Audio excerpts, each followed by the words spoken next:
Are we on, Karen?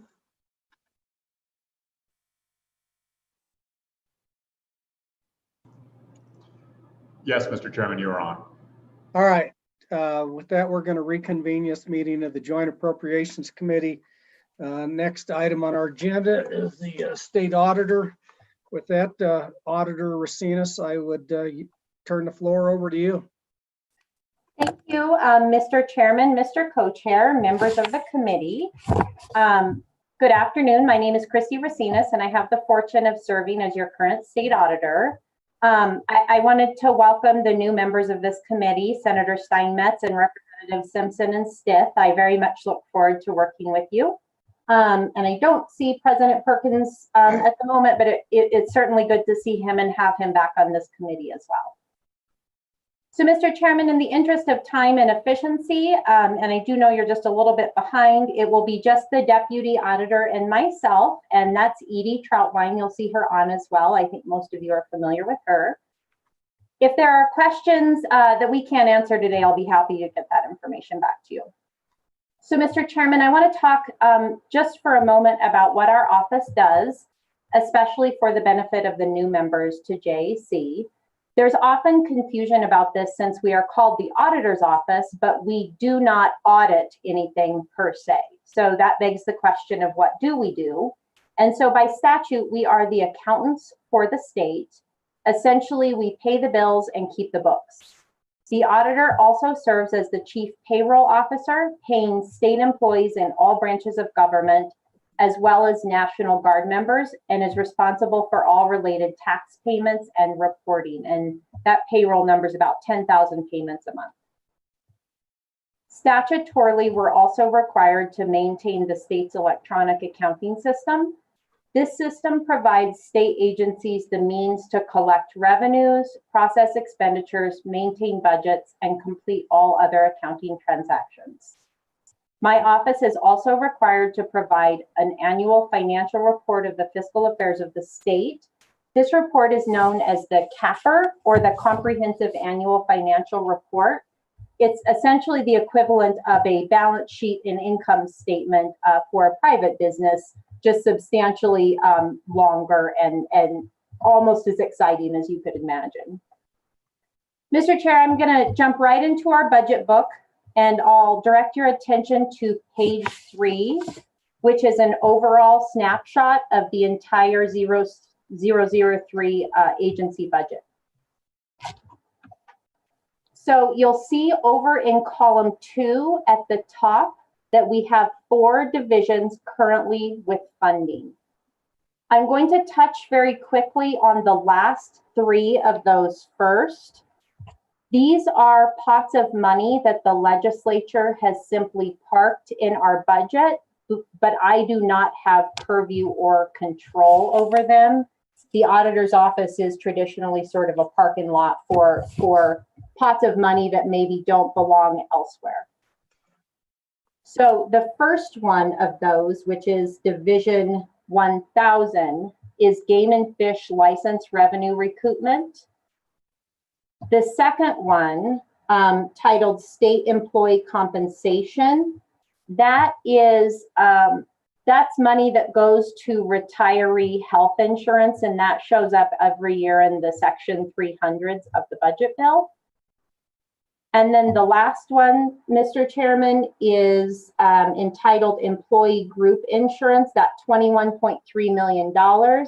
That's the money that this committee put in the 2020 budget bill, section 327, as a stopgap measure for EGI if they were to get in a funding pinch. So like I said, I do not control those monies, but I would be happy to answer any questions about them to the best of my abilities. Yeah, Auditor Racinas, I've got a question along those lines. And while you've said you have no control over those on those game and fish recoupments, did you reduce that, or did Game and Fish volunteer those up as part of the 10%? I'm confused on that based on what you've just testified on. So, Mr. Chairman, Mr. Co-Chair, great question. The SAO did not propose or opine on that reduction. Statutorily, that pot of money is the budget request is prepared by Game and Fish and is submitted to the governor. So I'm not involved in that process, and I was not involved in discussions of those cuts. All right, so I think that clarifies that this was what Game and Fish had offered to the governor. It just shows up in your budget, but it wasn't something that you unilaterally went in and just, all right, thank you. I think that clears that up. Was there another question out there, committee? Mr. Chairman, Representative Summers, go ahead. Mr. Chairman, thank you. Auditor Racinas, I guess my question is, how much did you cut then without that cut? So did you use that to balance kind of your cuts? And when I look at your 100 series in particular, you didn't cut much. In fact, maybe 1% of your 100 series. So kind of speak big picture. Did you use that windfall, let's say, from somebody else's decision to balance your cuts? Mr. Chairman, Representative Summers, no, we did not, in short. So you'll see my bottom line, or let me rephrase that. The bottom line for Agency 003 is $42.9 million, or that's what we started with. I interpret myself as owning 16.9 million of that. That administration line, that's the budget that I feel that I control and that I feel I should be held responsible for. We took a full 10%, and our cut to our 100 series, as I'll get into, is more than 1% of our 100 series. So in short, no, we did not. I'll put it this way. We didn't try to count the Game and Fish cut towards our budget any more than I would maybe comment on the lack of cuts to the $21.3 million for EGI, if that makes sense. Mr. Chairman, Go ahead, Kevin. in a couple of different places, the state auditor's office, the state treasurer's office, they're carrying funding for other purposes inside of their budgets. We did not allow them to use that as a windfall, nor did we penalize them for it either. So we held those separate.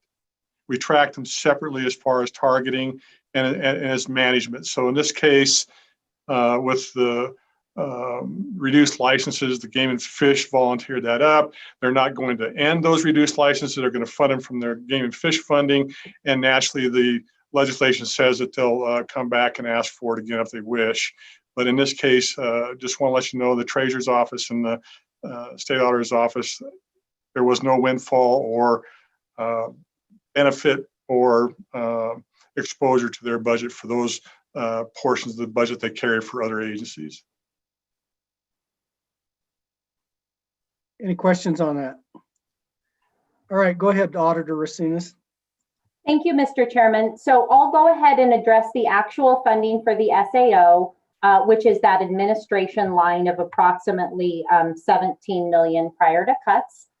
And I'm going to have you flip to page 14. I'm going to skip over the narrative unless anyone cares, because I think I can summarize that quite well.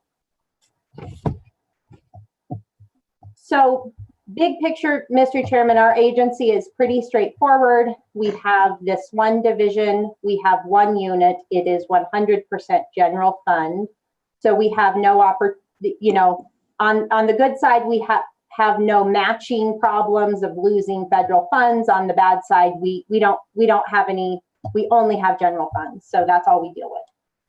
Of our general fund budget, 63% of that budget goes to the contract for the management, hosting, and maintenance of the electronic accounting system. So just shy of 2/3 of that $17 million goes to our electronic accounting system vendor. An additional 33% is our 100 series for what was 26 staff initially, and that leaves 4% for essentially all other needs of the office. So, Mr. Chairman, over the course of the budget cuts, we had 2 staff people depart through attrition. So we thought long and hard about that, and we opted to eliminate those positions. So that's the 378,002 positions you see removed from the 100 series.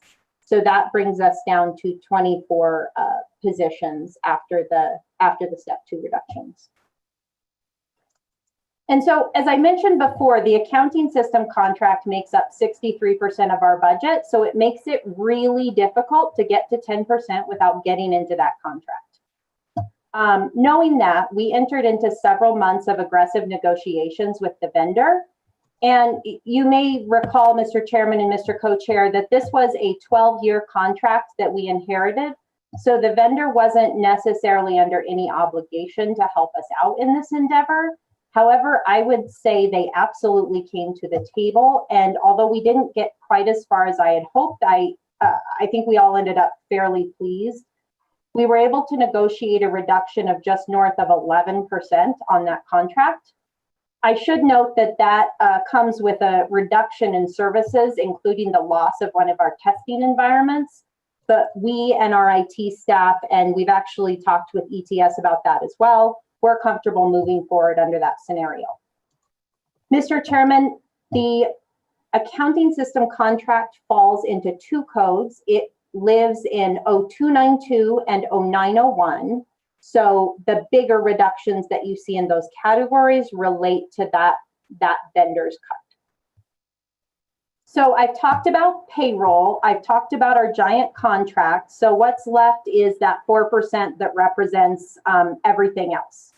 So I would note that a good chunk of that 4% relates to non-negotiables. For example, costs related to printing checks, check stock, specialized ink cartridges, and as well, one of the sort of unexciting but very critical things that we do is issuing and mailing 1099s and W-2s. So we have a lot of postage and some contractual expense associated with those duties that we cannot get rid of under any circumstance. So out of that 4%, we trimmed as much as we thought we could without shooting ourselves in the foot. And you'll see those reductions reflected principally throughout the 200 series in a variety of categories there. Mr. Chairman, Mr. Co-Chair, moving on in column 4, well, let me note real quick that sum total of those step 2 reductions did get us to a full 10% of our budget, or just about 1.7 million. In column 4, you will note that we are proposing no additional cuts beyond the first 10%, and the governor has concurred with that recommendation. I'll be honest, I don't feel great about having zeros in that column, but I'll explain my reasoning, and I wanted to have the conversation with this committee and the legislature. I believe we've squeezed everything we can out of our accounting system contract. We did have additional discussions with them, and additional price reductions on the part of that vendor would have involved a substantial extension of the contract, which we still have 8 years on as it is, or lowering payments now and having balloon payments in a future biennium. I felt extremely uncomfortable with both of those options, knowing that it's, not looked upon favorably to obligate future elected officials or legislatures. So that leaves us with payroll and everything else. After we have 24 positions, including myself, an additional 10% cut would eliminate 10 to 12 of those positions, or about half, depending on which ones you took, as well as eliminating all training and travel for my staff and myself. We have serious concerns about being able to meet even our most basic federal and state statutory requirements. And given the state's budget crisis, we feel it's more important now than ever that all branches are able to access timely and accurate financial information from the system. Mr. Chairman, I do want to talk a little bit about our staffing level. We continue to be able to exercise a little bit of flexibility with moving people around and having people help out. And I think that is very important to meet the ever-changing needs of the state. And the pandemic is a perfect example of this. So over the course of the year, we have added 7,000 new vendors and have processed almost 10,000 transactions just in relation to CARES Act funding. For comparison, in all of 2019, we only added about 4,800 new vendors. So how we got that done is our staff worked to build unique interfaces for several programs, including the WBC programs and the DFS daycare programs, et cetera, to get money out the door quickly, safely, and to save countless hours of staff time out in the agencies. Additionally, my office was able to take on the federal reporting related to the $1.25 billion of CARES Act money. We do have that report posted out on our website if anyone's interested in it, but it's about 230 pages long, and we expect it to get more robust. And those reporting duties will continue well into the new year. Additionally, towards the end of next calendar year, we're hoping towards the end of 2021, it's likely we'll be taking on a substantial upgrade to the electronic accounting system. And prior upgrades have proven that sufficient staff resources are critical for this endeavor. One other note, Mr. Chairman, I know that some of you are probably familiar with wyopen.gov. This is the transparency website we set up last year at minimal cost to the state. So back in March, we had about 800 page views for the month, which we thought was great, to be honest. But for comparison, in November, when we started posting CARES Act payments, we had over 19,000 hits. So I know, I wasn't sure if it would have this result at first, but I can stand before you and tell you that that website is saving countless hours of both my staff time and agency staff time in public records requests. We have had, I think, one public records request in relation to CARES Act funding, and I can tell you everyone is very, very interested in that. So I wanted to tell you how proud I am of my staff for maintaining that website, and I think it was something that's been very successful. And we do hope to be able to continue and maintain and improve that website in the future. So, Mr. Chairman, going on to column 5, you can see we obviously don't have any supplemental budget requests, and that would conclude my budget presentation, and we would be happy to answer any questions. Mr. Chairman. Go ahead. So Auditor Racinus, you said it's piqued the interest of others on your public records request stuff. Are you referring to other agencies in the possibility of them adopting something similar, or can you expound on that comment? Mr. Chairman, Representative Larson, so I think you're speaking to wyopen, correct? Yeah.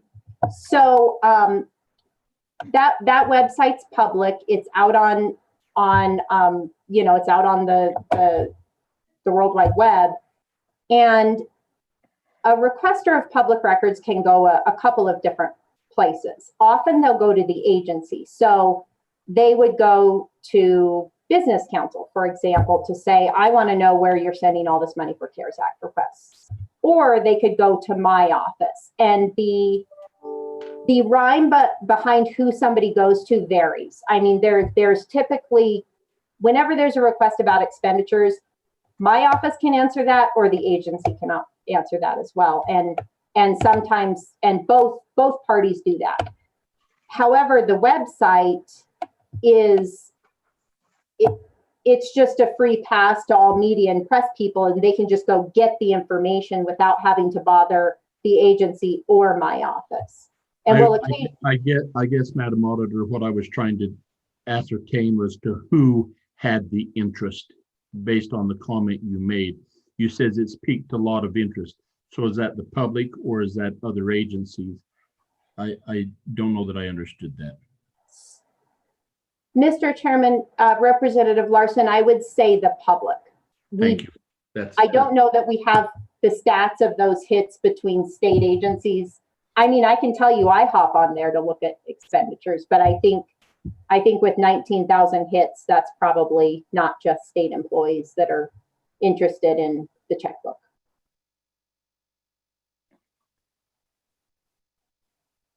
Go ahead, Mr. Co-Chair.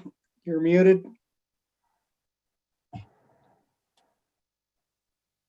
You're muted, Bob.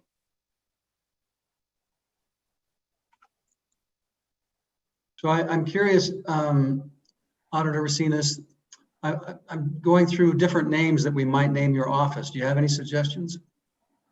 Mr. Chairman, it would be a constitutional change, which I understand is not an easy lift. My counterpart in most other states is called the state comptroller. Controller, yeah. And definition wise with what I do, that's much more accurate. So just talking, just to fill in a few of the gaps with regards to your vendor contract. You have 8 years left.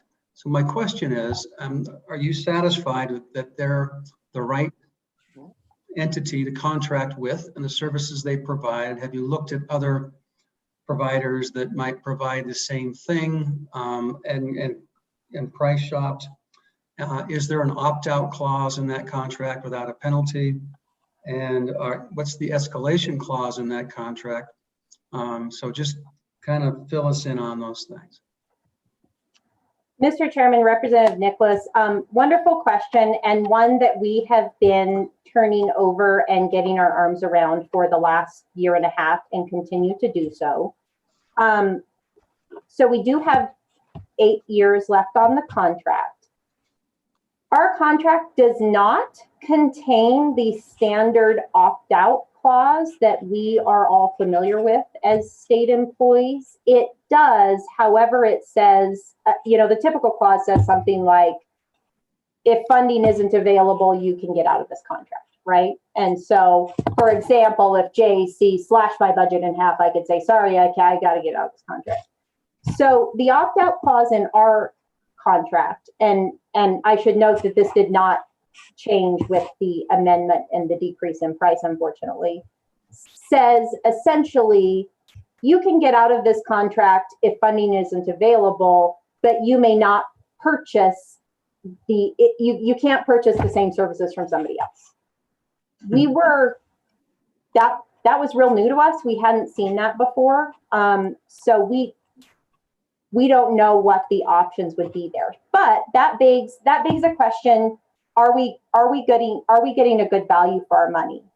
I can tell you today that I don't think we could get the same level of service somewhere else for the same price or less. However, I don't think just because you can't, it's still, the value discussion is still worthy. And so we're exploring that. As you can imagine, it's not easy. It's not an easy lift to figure out what everybody's paying for these services. So that's something we're actually endeavoring to do. It's an interesting clause. It's kind of like a non-compete with a floating time frame. And so it's an interesting legal question. Well, and Mr. Chairman and Mr. Co-Chair, it's kind of, here's how I'll say, it's a glass half full or half empty. On one hand, you could say, gosh, we're stuck in this contract.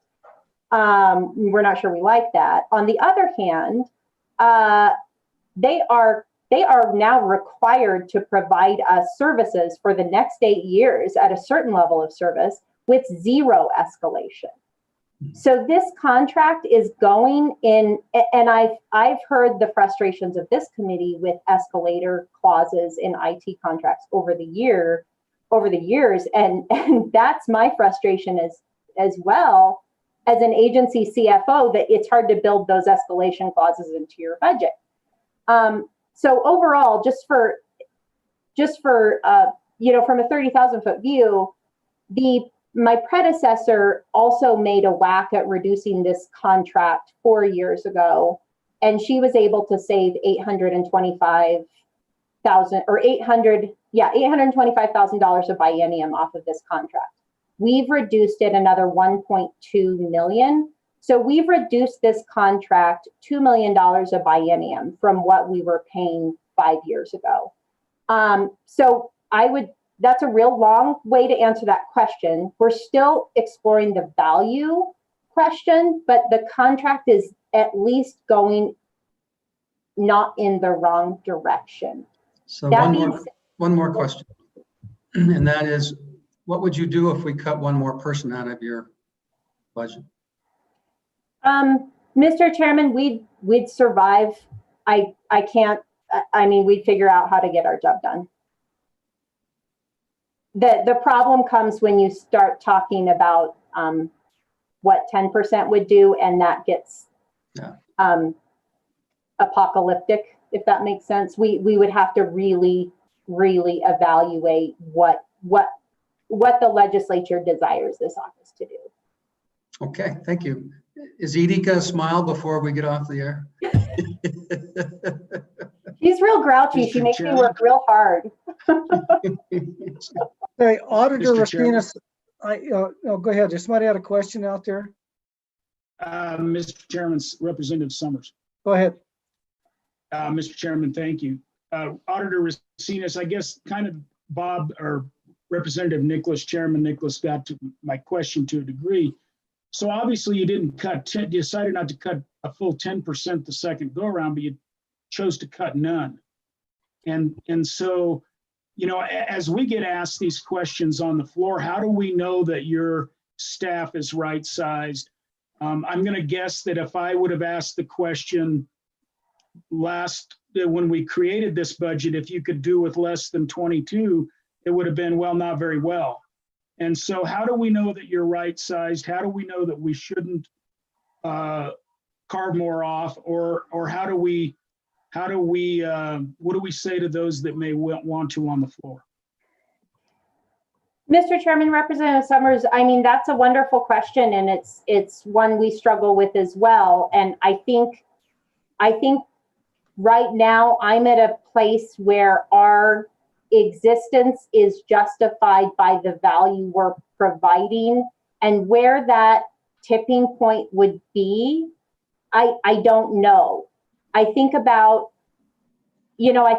what our staff has been able to pivot and do over the last 6 months to get this CARES Act funding out, and to have a little bit of flexibility to move. And we talk about those 10,000 vendors we added for the CARES Act. Every single one of those has to be pinged against the IRS. Every business vendor, every ag vendor, every DFS vendor has to be pinged against the IRS. And when that doesn't match, that ends up as calls and interfacing with our staff.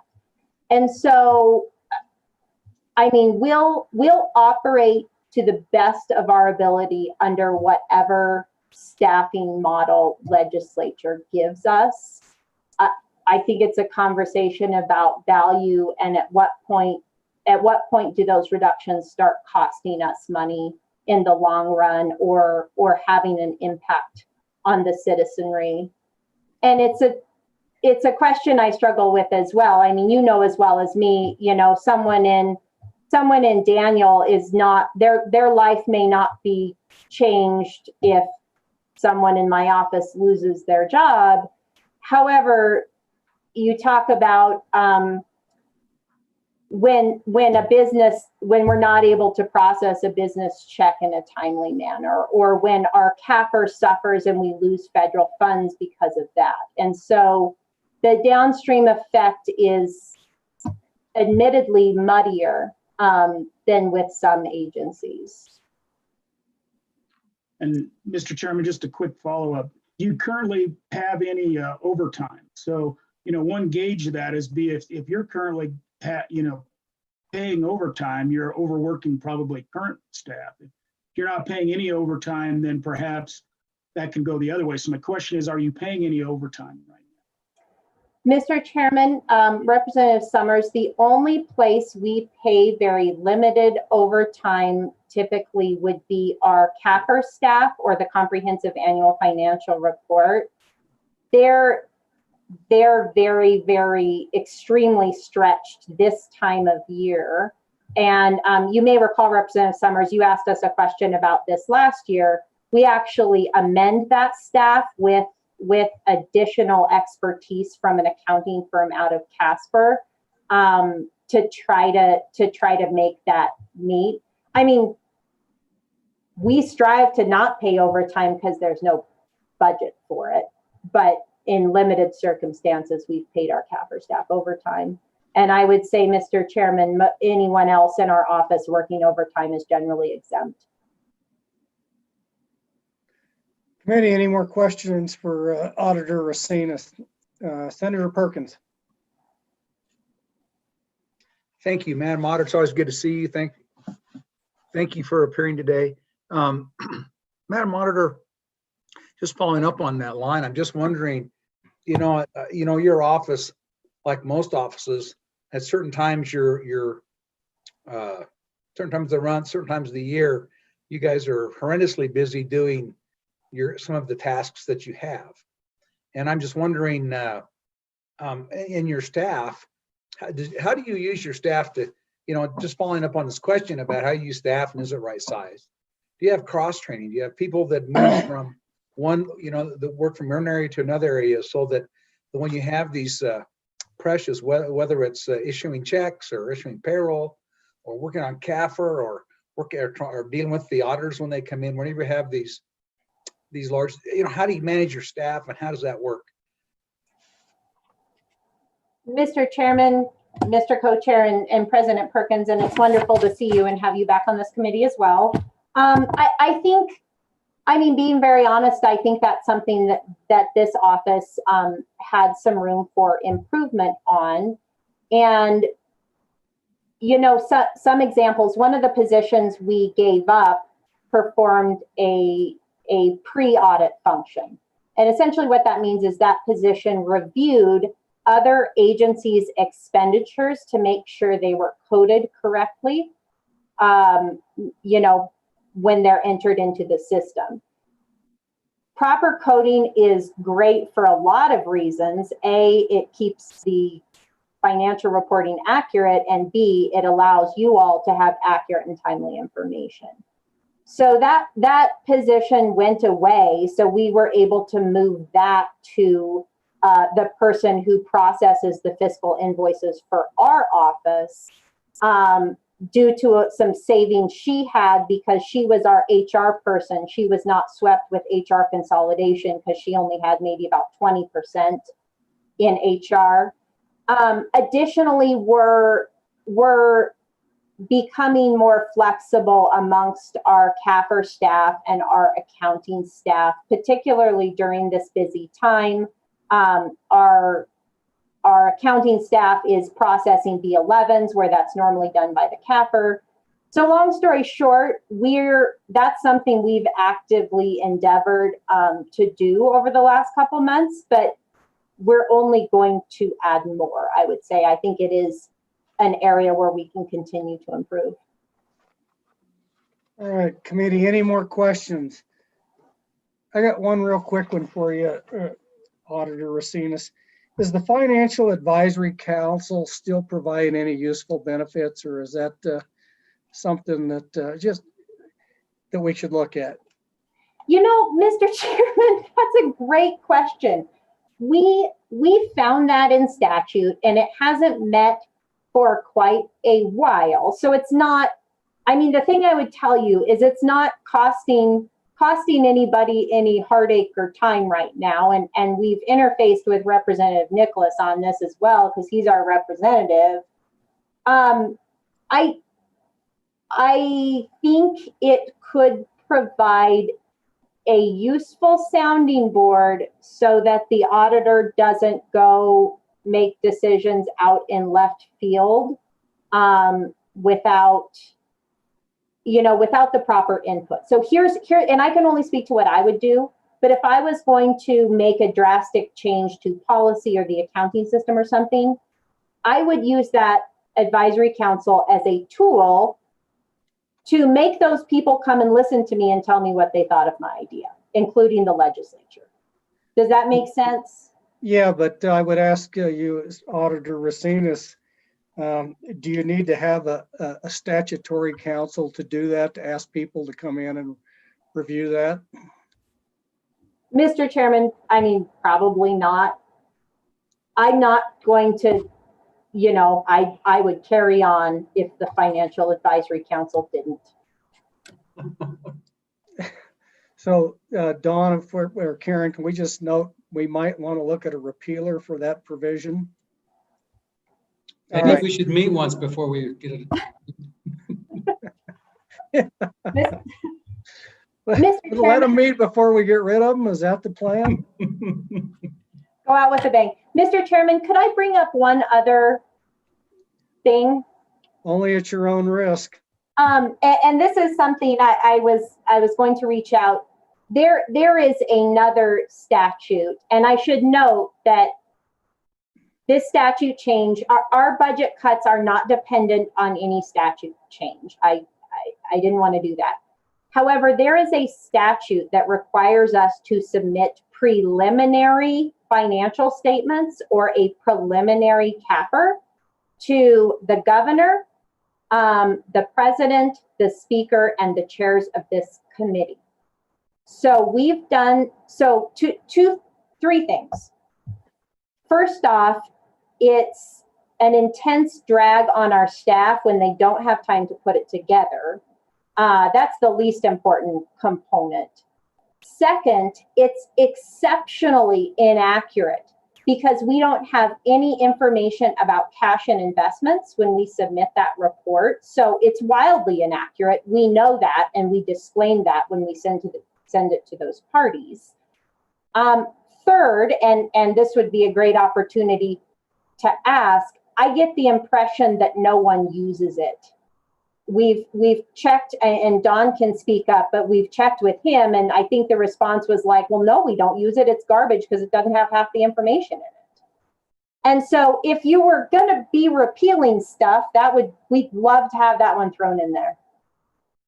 Could you send that that number to our staff, and we'll take a look at that.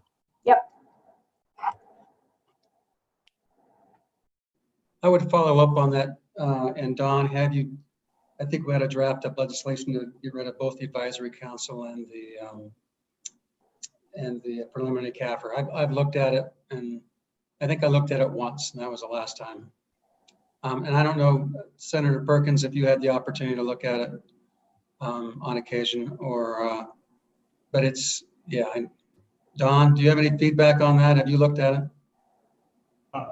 Mr. Chairman, Mr. Vice Chairman, members of the committee, I don't know if I would publicly describe it as garbage, but we do not rely on the information included in that report. It is not beneficial for any of our work. We'll trade you 2 arcane statutes for 1 employee. All right. If there's no more questions, I do have one question, Dawn and Auditor. This kind of come up as a result of your reduction of your 2 positions. But Dawn, the question I have when I start looking at the benefit to salary ratio, and with the auditor's office here, so we're looking at about a 55% benefit to salary ratio. And then we looked at one position that was eliminated out of the governor's office, and that was about a 1 to 175% ratio.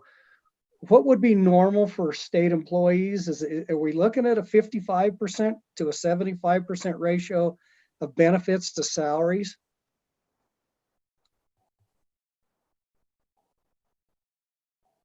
You're muted, Don. Mr. Chairman, sorry about that.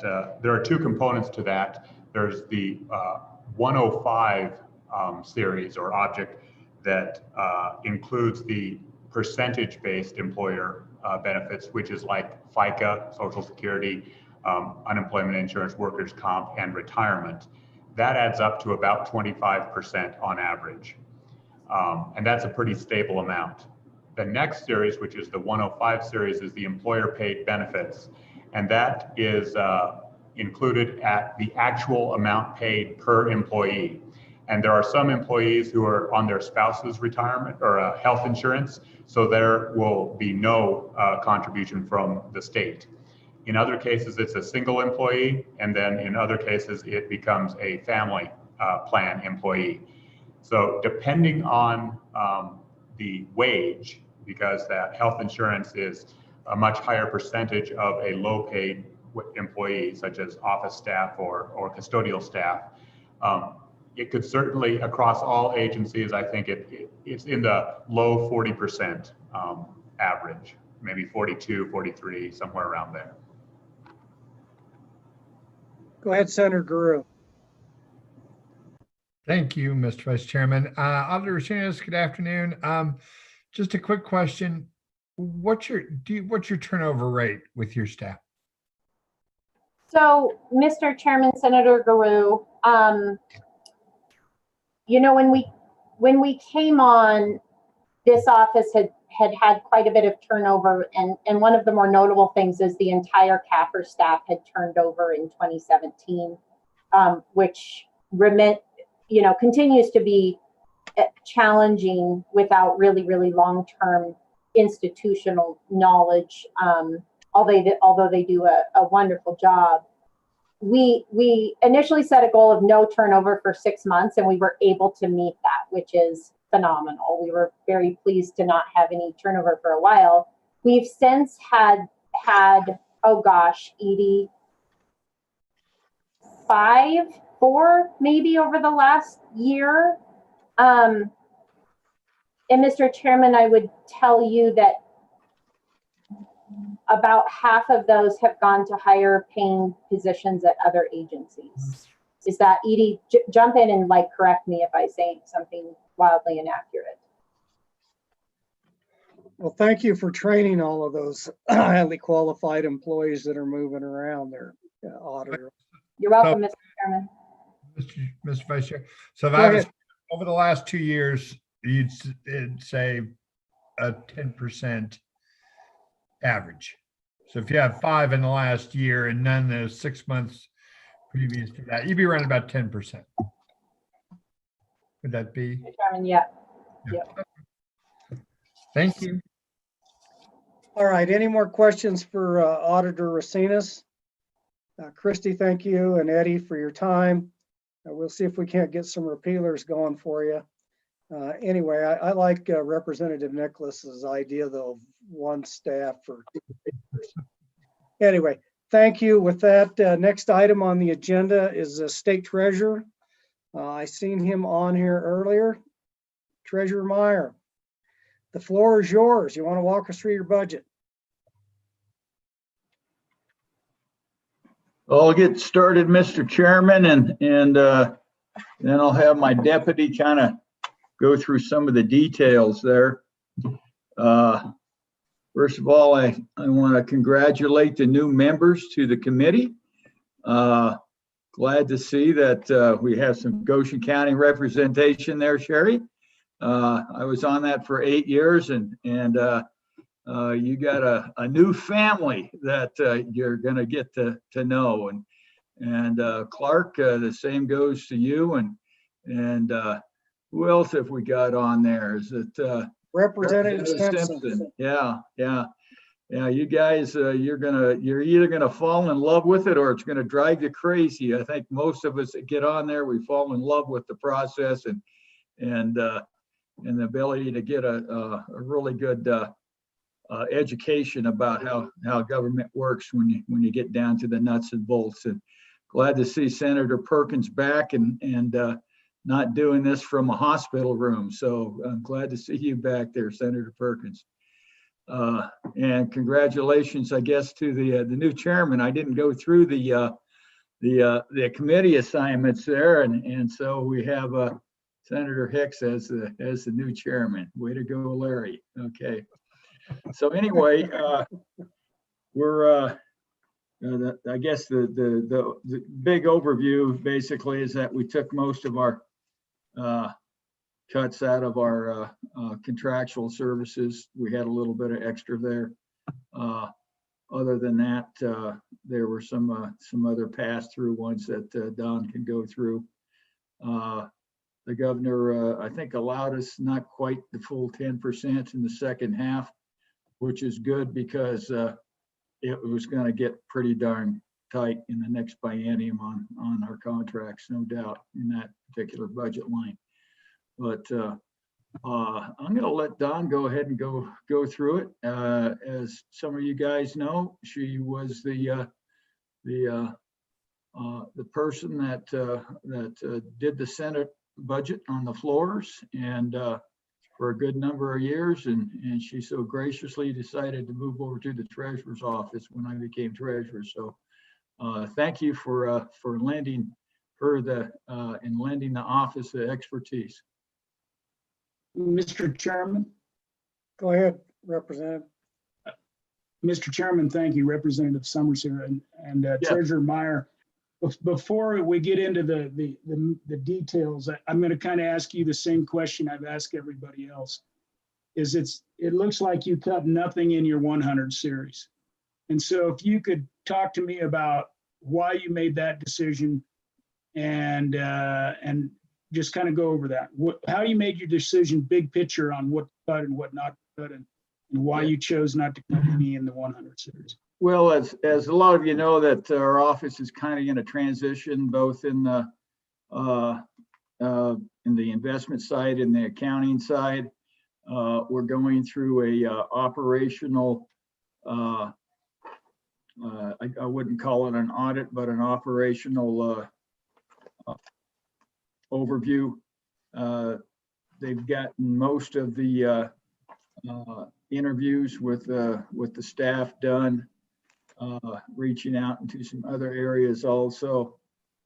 And we felt it was certainly premature to look at taking positions out and trying to reorganize what we considered a fairly lean machine in the first place, but to get back and to make the long-term decisions, based on a lot on that overview.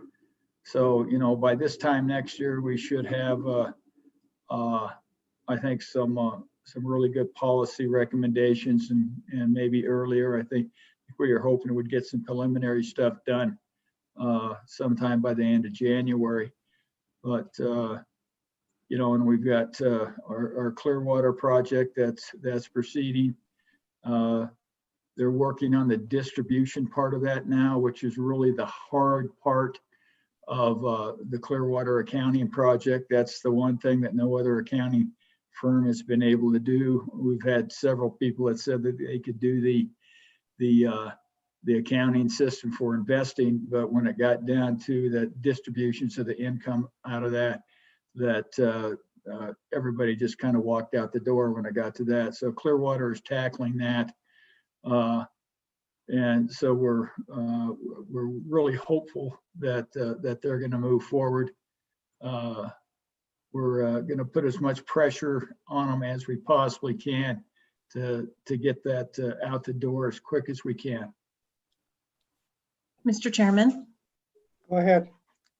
Thank you, Treasurer. And this is Dawn Williams. I'm the Deputy State Treasurer, and I wanted to also chime in with the Treasurer about those personnel cuts.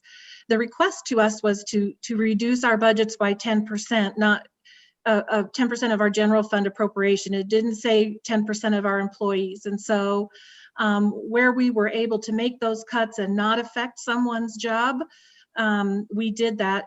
And ultimately it's selfish on our part, because in the Treasurer's office, most of our people work more than 40 hours. They are exempt employees, and we do not pay overtime. So they're already all working more than their 40 hours.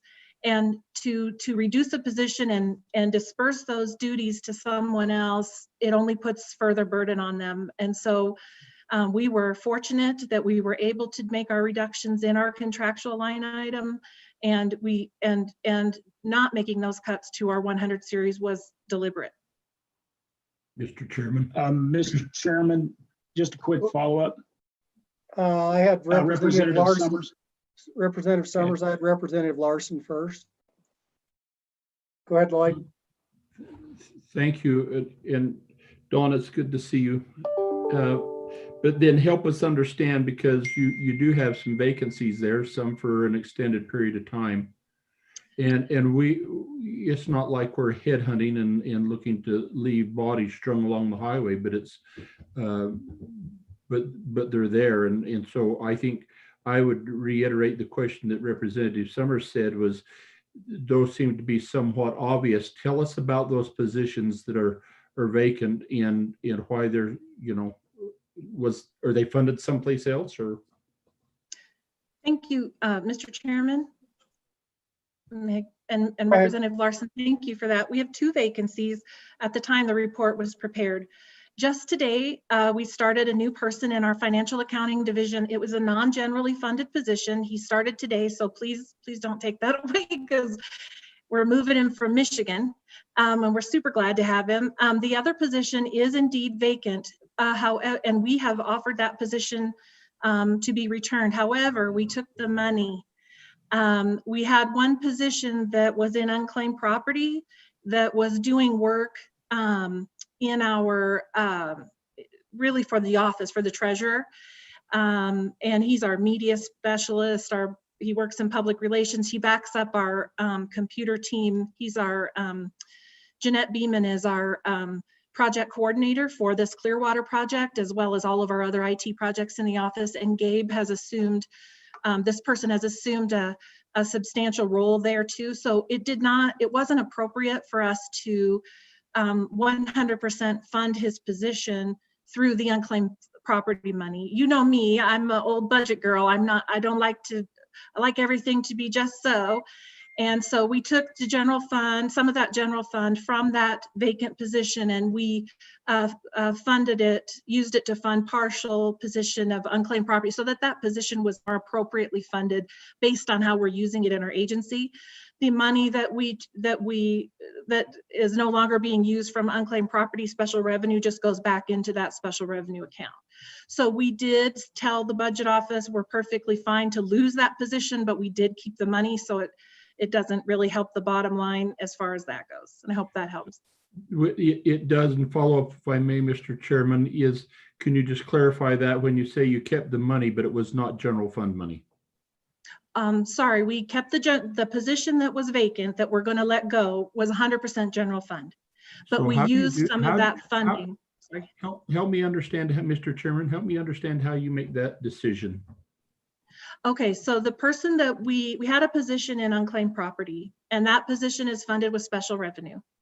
And we looked at what we were asking that position to do, and it was not 100% unclaimed property related functions. So it's not appropriate for us to fund that position with 100% unclaimed property when we're asking it to do things for the treasurer in the administration of the agency. So we took money from this vacant position to help to fund that position. We replaced the fundings, but replaced the special revenue. Well, and I appreciate that, but I need a little help. The position that you took money from was the money that we appropriated to that specific position. Mm-hmm. How then was that appropriated to go to another position? Did we do that legislatively? No, Mr. Chairman, no. Representative, that money, we did it through a B11, so we have to bring it to you in the next biennium. What happened is we had that position that you did appropriate general fund for. It wasn't enough money to be able, we had hoped to use it for our funding got a little bit, we had hoped to use it for a paralegal. It wasn't enough money to afford a paralegal. We couldn't, it just wasn't enough. It was too low of a classified position to be able to use it for what we needed to use. Just trying to get my head around that, Dawn. Thank you. Thank you, Mr. Chairman. Representative Summers, you still have a question? Mr. Chairman, thank you. I'll pass. I'll wait till we get further into the budget. So Dawn, given that explanation of where you're at, it shows that you had 38 FTEs, 2 AWACS, and you still have that. So I'm a little confused if you eliminated a position and used the money while we're still showing 40 employees. Is that what you have today is 40? Or is that Mr. one Chairman, position still vacant? We have those positions. So 3 of the positions and the 2 AWACS do not become effective until January 1st. And those are positions that you appropriated to us for the investment team.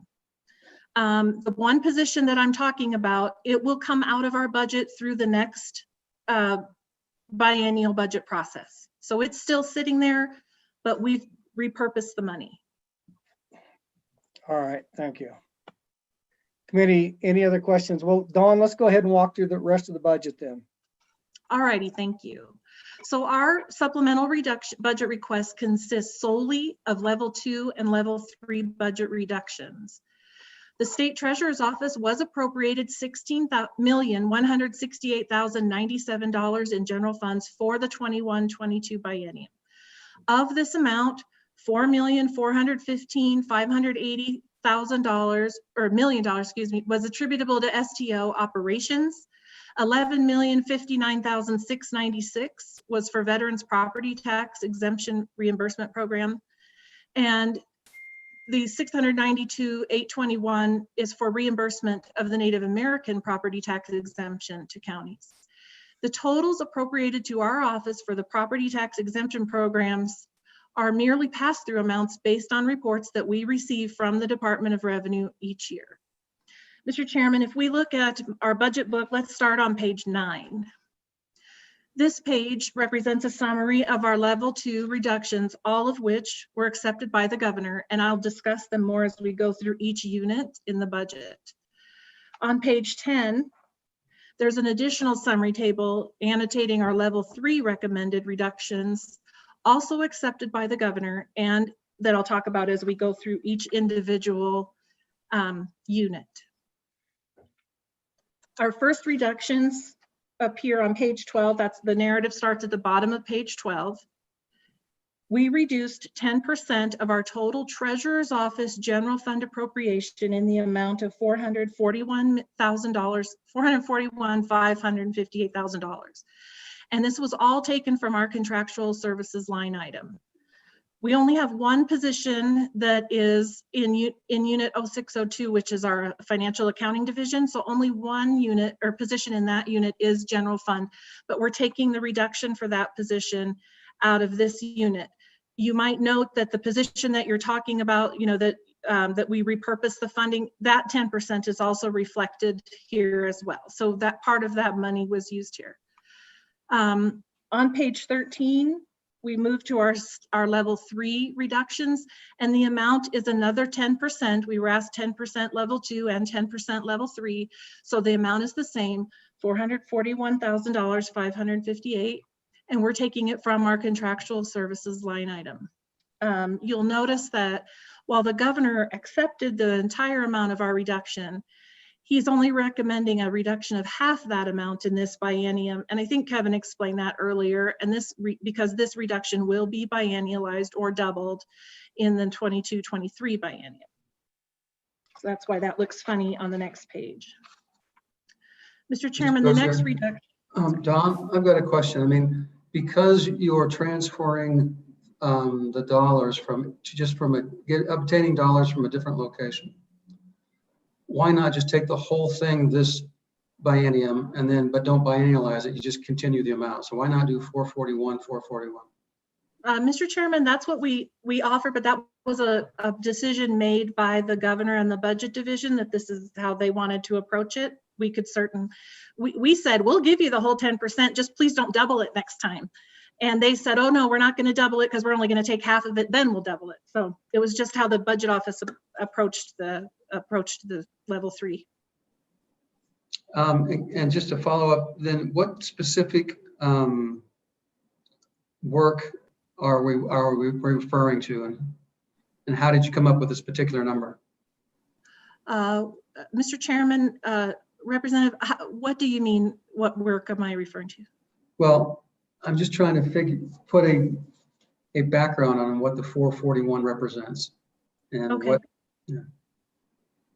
Mr. Chairman, Co-Chairman Nicholas, we realized after meaning the newest administration, after we came, there was a large contract encumbrance in our budget for Wells Fargo, which we were unable to determine why there was such a large encumbrance for them, we do not incur bank fees in the amount of $900,000, but there was an encumbrance set aside for that amount of money.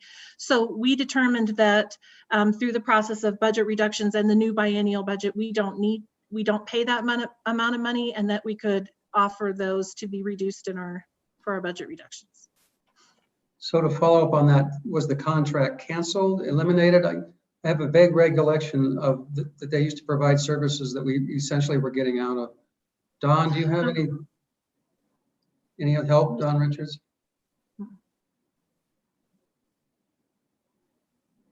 Mr. Chairman, I don't have anything to offer on that contract.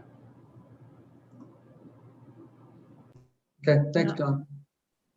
And so when you say encumbrance for Wells Fargo, did you look and find out if they were performing a service at some time in the past that they're no longer performing? Mr. Chairman, Co-Chairman Nicholas, we, being a new administration, we went back through, I asked our staff, where have these monies been expended prior? We were unable to determine that. Our bank fee, I think that there was a time where we were incurring bank fees, large bank fees, but we no longer do that. And that might have been one of those carryovers because of previous staff. I really don't know, but all I can tell you is we can find no evidence that we need to pay that kind of money to Wells Fargo. So maybe we should get the governor on the phone and ask him, eh?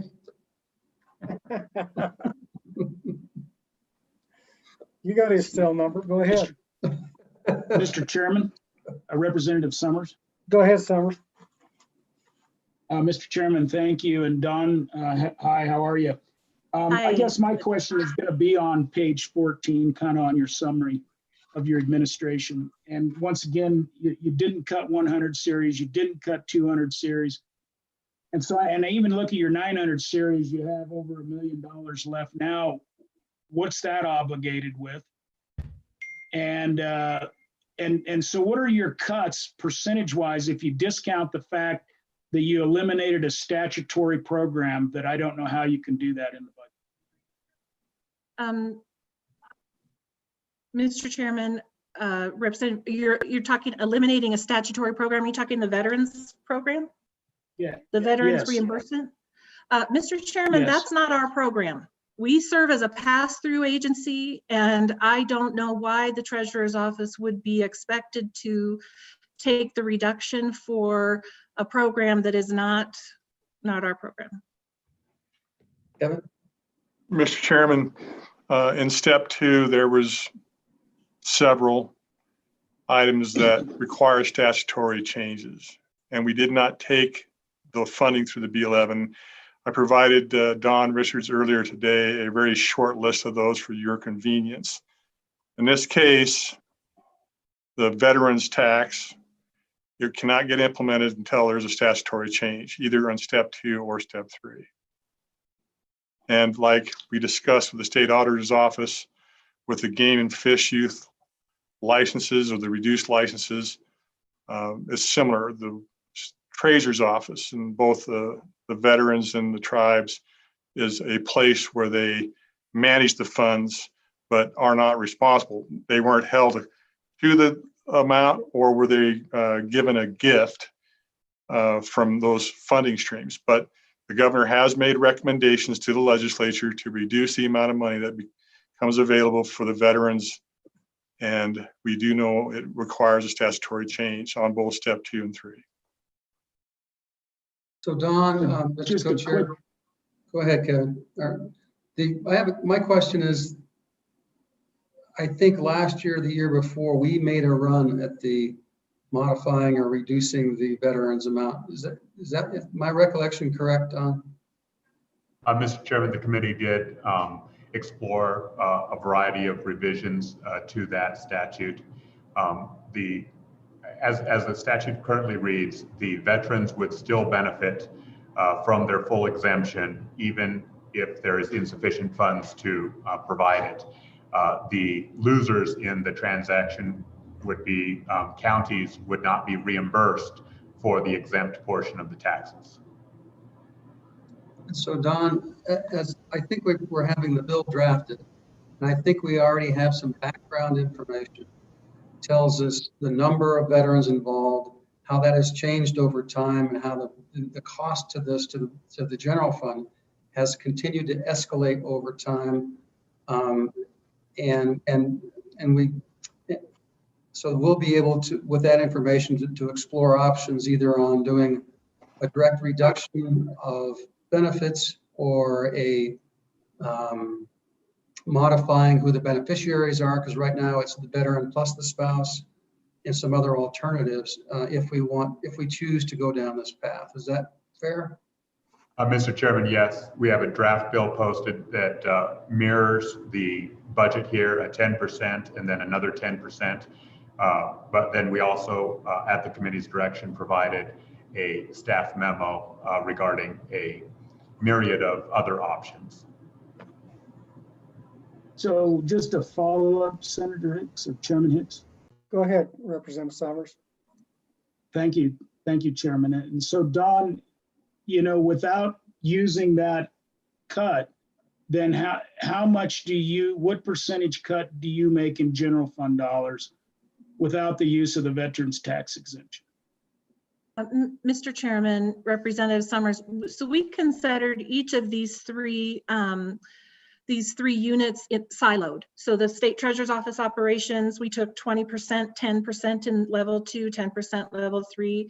We went to the Veterans Exemption Program, took 10% level 2, 10% level 3. And again, with the Native American Exemption Reimbursement Program, 10% level 2, 10% level 3. So each program we looked at succinctly because the veterans, both programs, the reimbursement programs, we're just the pass-through agency. So like Kevin said, we merely write the check. And in fact, even we could have gone, we don't have enough money. We will not have enough money to pay those counties we do it in the fall every year, like September, we get a report from the Department of Revenue, and already the budget that is appropriated will not suffice to cover that, whether we take this 10% or you don't. We'll be back in the absence of any legislative modification, then we will be back with an exception request. So we'll be back whether you take the 10% or you don't, because this budget is just woefully and historically underfunded for this program. Mr. Chairman. Go ahead. It's Representative Schwartz. Thank you, Mr. Chairman. Don, I'm just curious, what is the actual request in that line for veterans tax exemptions? Well, Mr. Chairman, Representative Schwartz, we last year asked, I believe, for $600,000, which is included as a one-time appropriation in the $11 million base amount, which we had to take another 10% and then an additional 10%. So we're taking 20% out of an effective immediate appropriation that's carried forward into the actual subsequent biennium. So it just keeps exacerbating the lack of funding so this 11 million includes an effective immediate appropriation for the 1920 biennium. So we're behind already. If one of my staff that's listening, will you ping me what the original payment was, and I can more specifically answer Representative Schwartz's payment to tell you how much we'll be behind in this next year. I'll do that here in just a couple of seconds. Don, I think what he was asking is what's the total request, not what we've currently budgeted, because it's based on your testimony, even the $11 million plus the 600,000. So if we funded everything in the veterans tax exemption, how much would that be? Is it 12 million, 14 million? Mr. Chairman, I'm going to have my staff give me that number, but it's closer to 12.5 perhaps. All right, thank you. Does that answer your question, Representative Schwartz? Maybe. Maybe. All right. Mr. Chairman. I'll keep trying. Go ahead, Representative Larson. Thank you. Don, on that conversation with Representative Schwartz, you also mentioned the tribal exemption. And so do these numbers that you've talked about, was that solely for the veterans exemption, or was it a combination of both? Mr. Chairman, Representative Larson, these are just the Veterans Exemption Program. The Native American reimbursement program has a couple of different nuances. So I just heard so let me tell you, okay, they're working on it. So as I go through this, so we've already really kind of hit this veterans tax exemption, but let me just tell you that, just to remind you that any reduction to this budget does require a statutory revision, because the language currently says that the counties shall be reimbursed for their lost revenue as a result of these property tax exemptions, which is why I was saying that we will be back to you, whether you take a 10% cut, a 20% cut, or not, because we are already going to be underfunded in this unit for those reimbursements. The difference then, if we go to the Native American property tax exemption budget in Unit 2001, that starts on page 20, the narrative does. In level 2, the amount here is, the 10% reduction is $69,282. We believe that we have enough money in this budget to be able to satisfy any request for reimbursement without modification of the statute or a request for any additional money, just based on reversions that we've had. Now, if, for instance, we have a greater number of claims against this amount, the statutory language for this program is more provisional, in that it says that we would be able to, that the counties are to be reimbursed for all or a portion of the costs. So we would then subsequently reduce the amount to the counties pro rata. And it's really just 2 counties, Hot Springs and Fremont. So, however, when you go to the step 3 reductions, those are on page 21. Now we believe we can sustain 10% without any statutory revision or even any pro rata reduction to those counties. However, in step 3, we will have subsumed that those reversions, and then we would be in a situation where we would indeed have to pro rata reduce those reimbursements to the counties, because there just simply wouldn't be enough money appropriated for 100% reimbursement in this program. Mr. Chairman, and then if I understood you correct, the way I understand it, then the counties would absorb the difference, because they're required to make the exemptions on property and registration. Mr. Chairman, that's right. Any more questions for Dawn? All right, Dawn, I think you're off the hot seat. Any more questions for the State Treasurer's Office? Dawn, you had one more thing? One more thing, I apologize. We do have, that's our budget reductions, but we did submit a letter to you. The treasurer did write a letter to you. It's treasurer's letter, probably number 1. But what in the budget language in the 2020 budget bill, you all added a footnote to our budget. It's number 4. And it said that no increase in compensation will be granted to investment personnel, investment team members, without further action of the legislature. And we do have a person in our team that has been an analyst with the state for 5 years, but has been in our office for 2, that we would like to consider for promotion. We don't require any additional funding. However, we do require some kind of action on your part, should you agree or authorize it to let us do that. So I just wanted to bring that to your attention. So Don, I'm not sure I understand what you need. I mean, if you move them up from an analyst to a new position, I think, and I'm trying to remember if it goes into a new authorized position, I don't know that that's an increase. Mr. Chairman? Particularly if it's the same amount of money. So I don't understand that. Mr. Chairman, essentially, we would reclassify that position to a senior analyst versus an analyst.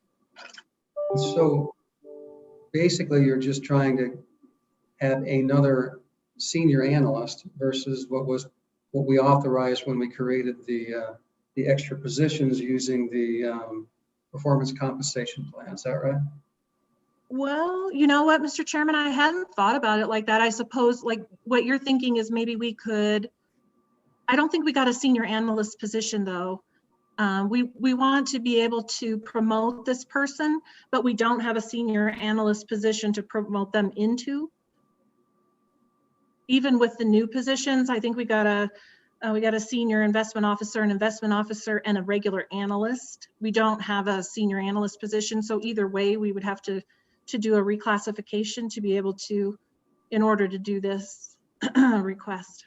And so I guess we just need to know more information about it. I think we'll have to meet with Dawn and figure out, I'm trying to recall the precise reason we did this, but I think it was because we were trying to get positions do this very same thing last year. And so we said, no, wait a minute, but I don't know that. I need to be refreshed on it. But by doing this, if you reclassify, do you need more money for this position, or is it just a matter of reclassification, but that just allows him to have steps faster or quicker or higher? What's the differences?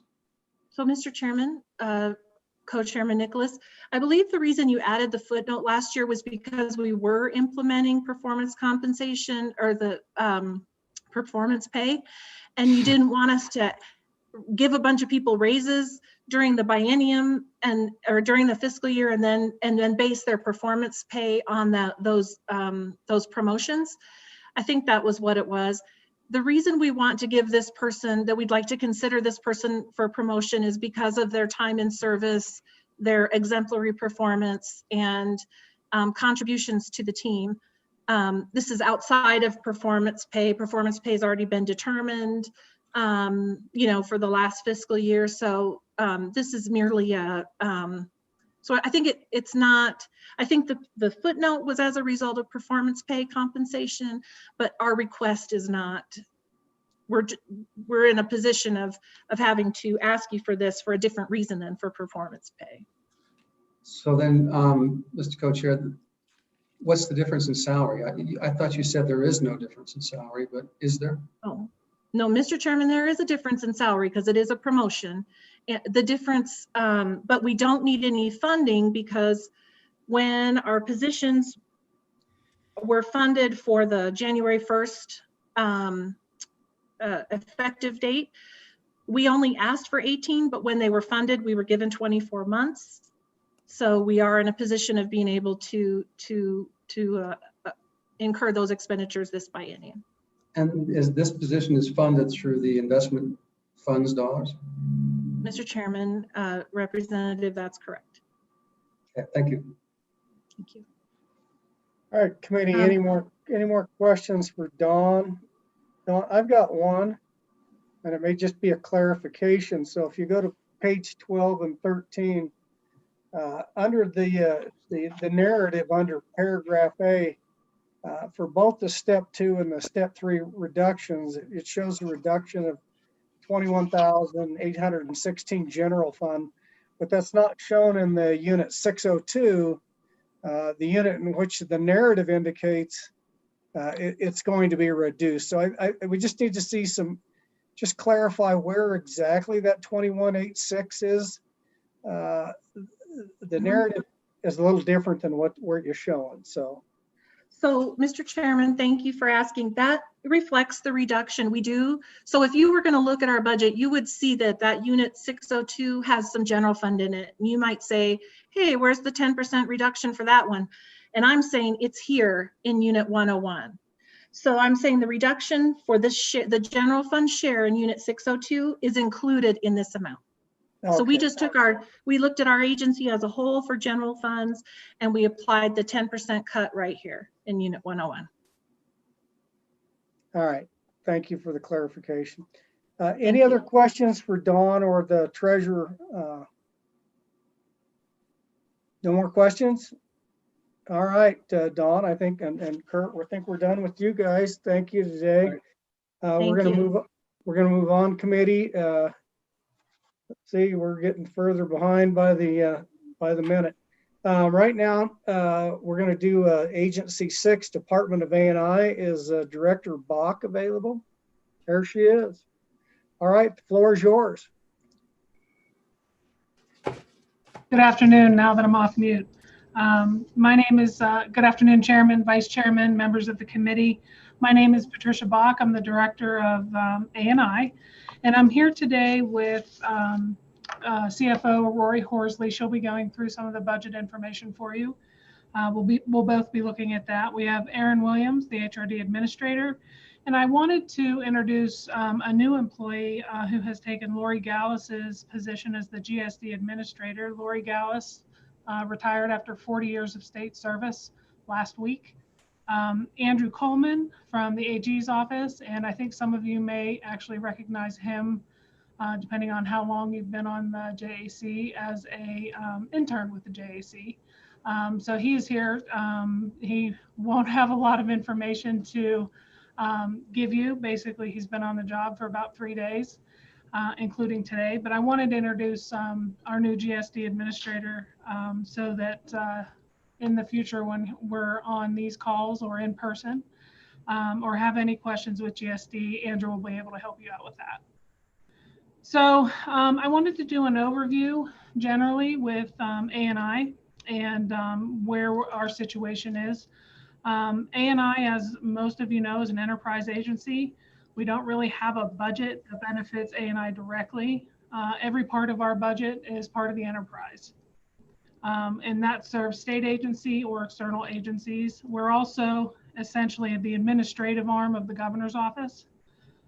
So when A&I offers a cut or makes a cut, it affects all agencies. And in the last 10 years, I just wanted to kind of go through a little bit so that we can talk about the positions that we've lost in the last 10 years. A&I has cut 18 positions and $13.7 million in budget since 2009, 2010.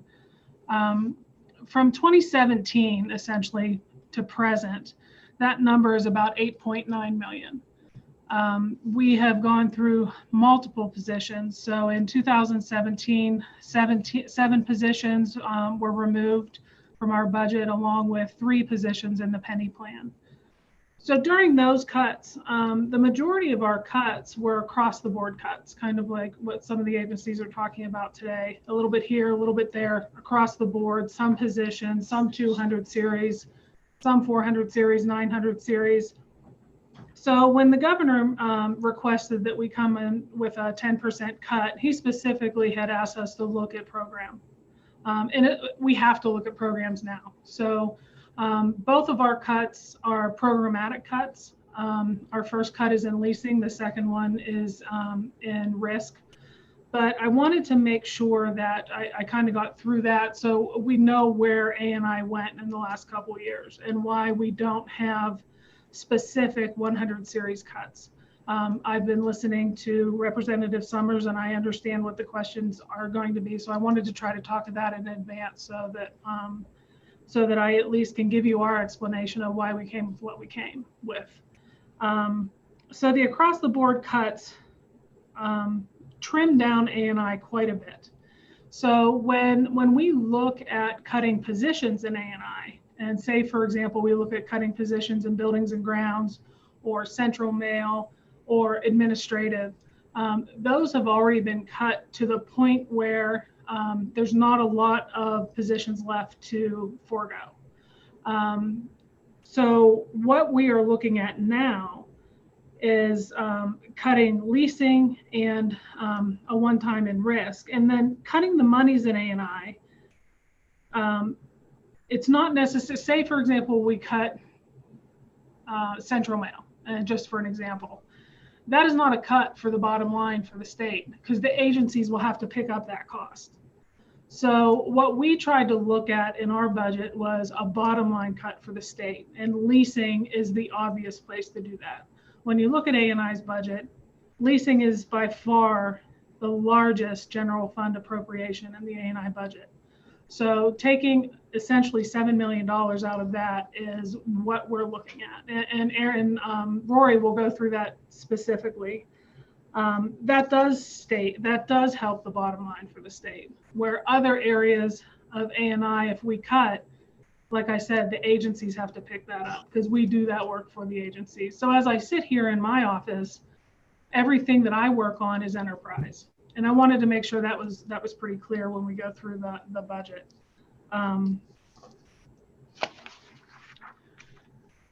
Currently, our staff is obviously, like every other agency is probably going to argue, is that we're required to do more with less. I don't think that's more true with some of our agencies as A&I and Health when we go through, and Homeland Security when we go through the COVID pandemic right now. Our staff is not only doing their normal jobs, but now A&I staff has had to address the COVID issue in a very big way. We have to find PPE for the state. We have to find a place to store it. We have to make sure that employees and staff are safe in these buildings. So there's a lot of overtime going on in that area, and they're really doing a commendable job, and I can't say enough for them. They're working nonstop, acquiring this information, and as of today, there were 469 confirmed positives just in state employees. So when we were in the beginning of this pandemic, the first couple months, I think we had about 8. It was under 10 state employees that had contracted COVID.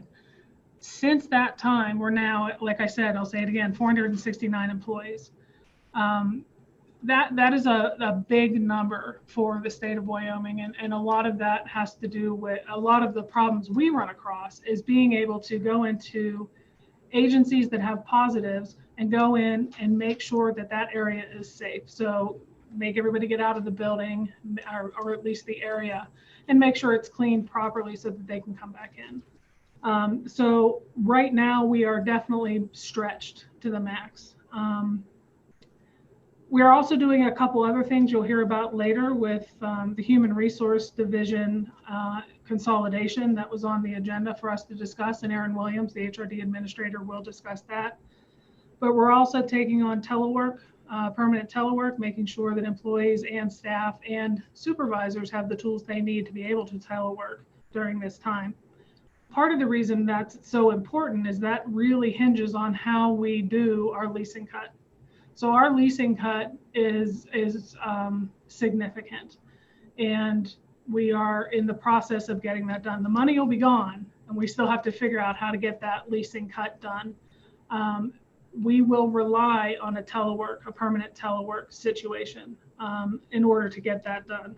So the telework is going on, consolidation is going on, system consolidation from the efficiency committee is still being discussed with SAO and ETS, so we're working on that as well for efficiencies. We're going through all the recruitments. There's exception requests. That's an additional duty that we have to look at. We have to look at those. We have to help be on the committee to look at the budget contract requests. We're working on personnel files to be digitized. So there's a lot of other issues that are going on as a result of the budget cuts and COVID. So I wanted to give that a little bit of a preview of what we're going to talk about with our budget cuts. And I can turn that over to Rory now, unless you have questions specifically before Rory gets started. Because we do have, we also have a request for the Casper office building in our budget too. So Rory, if you can, go through that. All right. My name is Rory Horsley. I'm the Chief Financial Officer for Department of A&I. And before we get into our actual budget book, I did want to clarify one thing from a couple of the hearings that have been in process this morning. There's a question from Representative Walters regarding utilities. And I wanted to clarify that the utilities budget for state-owned buildings is actually in A&I's budget. So A&I pays electric, gas, all the utility costs for buildings. But when you see a line item, the Object Code 0203 in these budget documents, it's called utilities. That's a pretty broad category where we are actually coding other items to that. Those categories, and we have what we call sub-objects in them, those are established by the state auditor's office. And so, for example, there are things like shredding costs, if an agency has shred bins, water cooler rental, audio video charges that are also coded to that utilities budget. So I was I was hoping with that explanation that might answer a couple of the questions from this morning's hearings. Okay, so going into A&I's budget, I'd like to start on page 18. I'll go through unit by unit. And the first item that you'll see on this page is our step 3 budget reduction. As Director Bach mentioned, this is a proposal of one-time transfer of cash from the risk management pool to the general fund. This represents 7.85% of our general fund budget. And the governor did approve this, this transfer. And he also recommended that the reduction not be biennialized for the next biennium. Rory, before you go on, Yes. of your total budget, your general fund dollars, the 69 million, how much of it is that in operations for directly, specifically for your agency? So we know, can we get a kind of a comprehension of that? I think we kind of need that big picture as we go through your cuts. Okay. We can provide that. I would say, Mr. Chairman, Mr. Co-Chairman, that an estimate would be the leasing budget is around 24 million per biennium, and the utilities budget, I believe, is around 7 million per biennium. So maybe about half is administration. Well, how much of that is operations? Are your level 100, level 200? Okay, Mr. Chairman, we can get that information for you. Mr. Chairman, Representative Summers. Summers. Mr. Chairman, thank you. And I might have the number kind of wrong because it's hard to read the vacancy list, but you have maybe 15 vacancies that are 100% general fund, and some of those vacancies you mentioned are defunded, but they're still in the budget with dollars posted. So as long as they're on our vacancy sheet with dollars, it means they were budgeted to you. So it's not like it's a position that was defunded in a previous budget. It's just a position I assume you've taken the money away from to use for something else. So as you talk about your budget, kind of explain your vacancy list and those, and I could give you specific examples. Be the first one. Position has been defunded to correct other equities. A training coordinator, 2004 position, 37.5, 100% general fund, but it's been defunded to correct other inequities. And I see some of that kind of throughout the vacancy on your side. And so if you could explain that, I'd appreciate it too. Thank you, Chairman Hicks. Representative Summers, you're correct. There are some positions on there that have been defunded in order to, and that's it's a strange way to put it, but what we've done is say, okay, we're not going to have that position. However, we have fixed some funding shortfalls in other positions. Most of that in the GSD area with custodians, buildings and grounds, and trades. So what has been done for those are like the mail service supervisor, the BAM 7. That was defunded in order to get rid of that position, but allow 2 other positions to take lead roles in the central mail. So we're 1 less position, but we have bumped up somebody to a lead role in the central mail as a 7 instead of putting them to an 8 as a supervisor. So some of those, and I think you'll see that throughout the vacant list, where there has been some inequity issues for years going on that my agency and other agencies have done to try to fix that within their 100 series budget. So Kevin Hibbert, Mr. Chairman, I'm sorry, let me just jump in, Representative Summers. Typically, you do a rebalancing so that we can eliminate this, and we don't carry those so long on our vacancy lists. I presume it was done either by a B11 or some other process that you in order to do it, or maybe it was intra-agency. But it's something that needs to be corrected so we can take care of our total number counts, as well as balance it out. Plus, I think it's incumbent that the legislature know exactly what transpires, even though it may be retroactive. Mr. Chairman, you're correct. We call these positions orphan positions. The orphan position could be driven by the Joint Appropriations Committee taking the funding. They don't take the positions. You guys always take funding, but you leave the position. That creates an orphan position.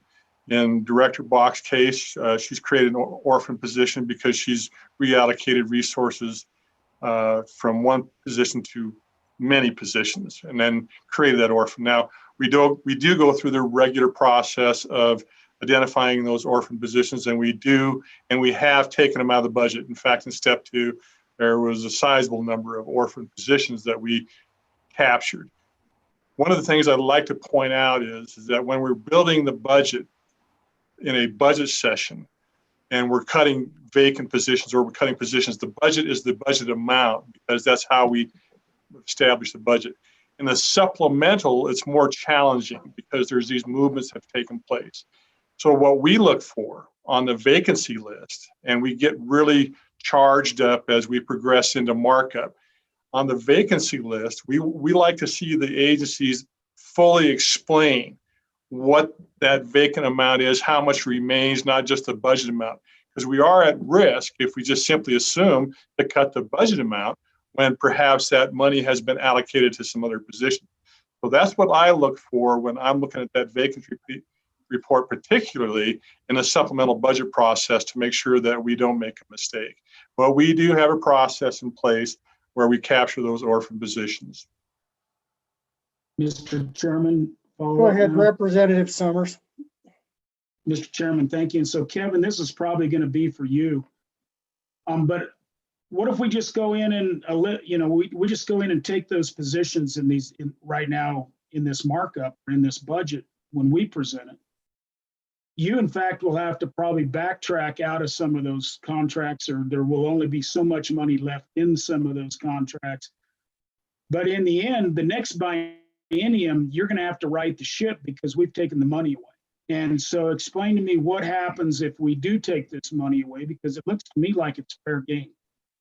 Mr. Chairman, I will be prepared with A&I HR. Make certain that when you're considering taking a vacant position, that you fully understand if there's any money left to take on that position so that we do not make that mistake. And in the past, you've heard me when you make a recommendation to cut a vacant position, I'll put my hand up in the air and say, please look at column G, because column G says that the agency has acted in this behavior on this position. You can take the position, but only this amount of money remains. Maybe it's 50%, maybe it is 100%.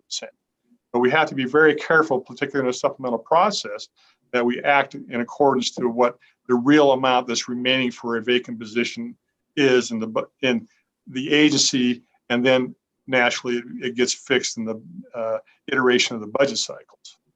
So Kevin, when we did this 2016-17, we cut out almost every position that had been vacant for 12 months or more, because that's how we went around and did it. So if we did that right now, that's 1, 2, 3, 4, 5, 6 positions.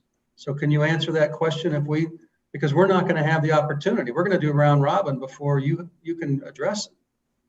Mr. Chairman, that is a challenge for us to make certain that before you make a reduction in a vacant position, that vacancy report that we share together at that point in time is accurate to what is remaining for the agency. Now, I have been working with my folks, and I've instructed my folks to make sure they power that up. Chris and I have had discussions with ourselves and HRD, the importance of making sure that the report that you work off of on markup is reflective of what we can or can't do. So Kevin, Mr. Chairman, I've got a quick follow-up on mine. Go ahead, follow up, Representative Summers.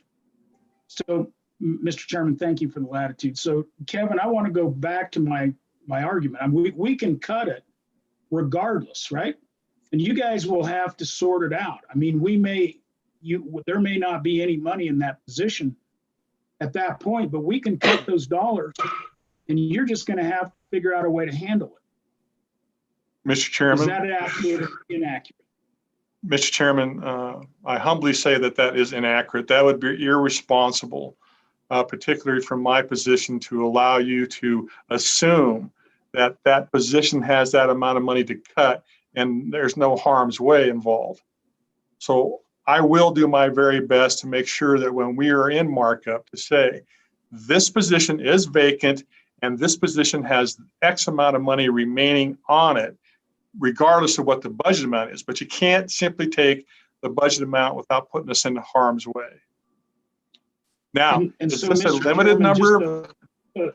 Just a follow-up there, Kevin. How can you move money from one position to the other without us being able to ever act upon that? Because you do this now, we can never act upon that decision. Kevin? Mr. Chairman, you can provide funding and the positions necessary, but there's a executive branch, legislative branch understanding about when you take the money versus taking the position. And what we try to do our very best is keep cleaning up the situation to where we make sure that we eliminate those positions. Agencies do have the capability of moving funding from one position to another position. Senator Guru. Thank you, Mr. Vice Chairman. I'm having trouble with this conversation. I got to tell you, could you define, Kevin, for me, harm's way? Yes, sir, I will. Here's an example. Trish has given you an example that she has a position that she's taken the money off and provided that to other people so that she can continue on to complete her statutory responsibility. In that case, you have a position that's vacant that we can give up the position, but it also has money on it in the budget. But that money in the budget has been allocated to other positions. So we can't take the money, we can take the position. Otherwise, we can't fund where the differences that were made in the budget itself for the positions that Trish made her decisions on. Here's how I'm going to take and apply my positions, the amount of money that's available for positions to others, and then reduce a position. A lot of times we're not taking all the money, we might be just moving a portion of that money. But the harm's way portion of this is to assume that the vacancy report says, here's how much money is budgeted. You can take that amount. We don't want to suggest that's true. We want to make certain that the vacancy report says, this position is vacant and this is how much remains on that after agency and HR actions. Mr. Yeah. Chairman. Let me just chime in. I'm not sure I'm going to help out. All right, Representative Larson next. Go ahead, Representative Larson. Thank you, Mr. Chairman. So Kevin, I think the pushback that you're going to get from us is that we think that harm's way comes in when we have an agency come and they say in their budget, we are funding X number of positions at X number of dollars. And we appropriate the funding for those specific positions. Now, some of those positions may not be filled at that time. Harm's way is when the agency then goes and pulls that money, which is not, and puts it into another position that it has not been appropriated for. And so then when we come back in and cut a position, we're cutting it as it was designed, as it was budgeted for. It wasn't us that took the money out of that position, it was the agency. I don't think the harm is on part of the legislature for reducing it. The harm is when they manipulate those vacant positions and move that funding to another position. I think it comes down to a conversation between the legislative action and the executive branch responsibility to provide the statutory services. This is a difficult conversation to have, but we're not trying to do anything that's not transparent. But what I want to make certain of when I use the word harm's way is that we are providing you accurate information on the timely fashion for the decision that the legislature makes. Now, ultimately, the legislature are the appropriators. You have in the past taken position dollars. You don't take the positions, take the position dollars, and we've collaborated with that, but we've always tried to do our best to make sure that you understand all the moving parts. So Mr. Co-Chair, I'm not sure that I'm going to make this picture any prettier or not, because I don't know if I can articulate it well enough. And Don Richards, we may have to have you opine in on this, or Senator Perkins. But first of all, we've already gone through a couple budgets where this has already happened, but it's just one simple employee, and so it kind of gets it doesn't raise the attention as it does here. Every agency since I've been involved in the legislature, to some degree, basically has performs this function to a lesser or greater degree. They do it for various reasons, but one of them is legislative directed. We tell agencies that they need to comply with and meet the guidelines of the Hay report, which has to do with the funding models and how you categorize every position in the state of Wyoming, which A&I is responsible to do, and to assure that other agencies are in compliance with paying people within the confines of that Hay study that we get updated every 5 years or so. And we don't want compression. In other words, we don't want people that are just one step apart to make the same amount of money, or one crosses over the other. So as we go through this budget, we're going to see this again and again. There's an issue, I agree with Representative Larson, is that we don't see these or recognize them on a regular basis, nor do we have any verification that in fact what the director says is matching the Hay study, or if they're just people just figure out ways to give people pay raises or to give longevity raises. Different agencies pay different people different amounts because their budgets are different. And why my experience for 20 or 30 years, people will come into state agencies at the lowest paying job in the least paying agency in Cheyenne or another location.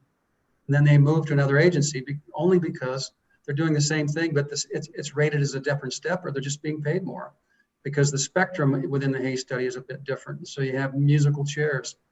But I think we've already saw 2 budgets where there was leftover funds, but not all the money left over. And that's because they grab part of those funds to help fund other positions, either to meet their steps or to meet. In the state government, they have 2-year kind of a step up, and then you have a 5-year step up, and there's different components of it depending on what agency you're in. And so all of those things are kind of embedded into this. And so Don, to kind of flesh out what I'm saying, and then what's the best way for us to be able to monitor this? Or is there a way, Kevin, that Mr. Chairman, on a regular basis, we can kind of keep up with the process and know that in fact, typically it's A&I that goes back and sees whether or not the pay raise that was given to somebody is in compliance with the steps in the Hay study and all that kind of stuff. So Mr. Chairman, I think there's 2 very important aspects of the controls that are in place on this conversation. First of all, the Chapter 17 report, when we build that, it's by position, and we show you the changes, ups and downs through all the Chapter 17. So that's on the budget cycle when we do the Chapter 17 report. Second has been the control on the Section 319, or the fact that agencies can't cross bienniums with more dollars than they had in the existing biennium process. So those are 2 controls that we have in place on that. Don, you want to opine on that? Mr. Chairman, I would agree with Kevin's comment on the Chapter 17. And I would also give a fair bit of credit on the Step 2 reductions. The vast majority of unfunded positions were swept up in the Step 2. There are some that are still out there, as recognized on on this sheet.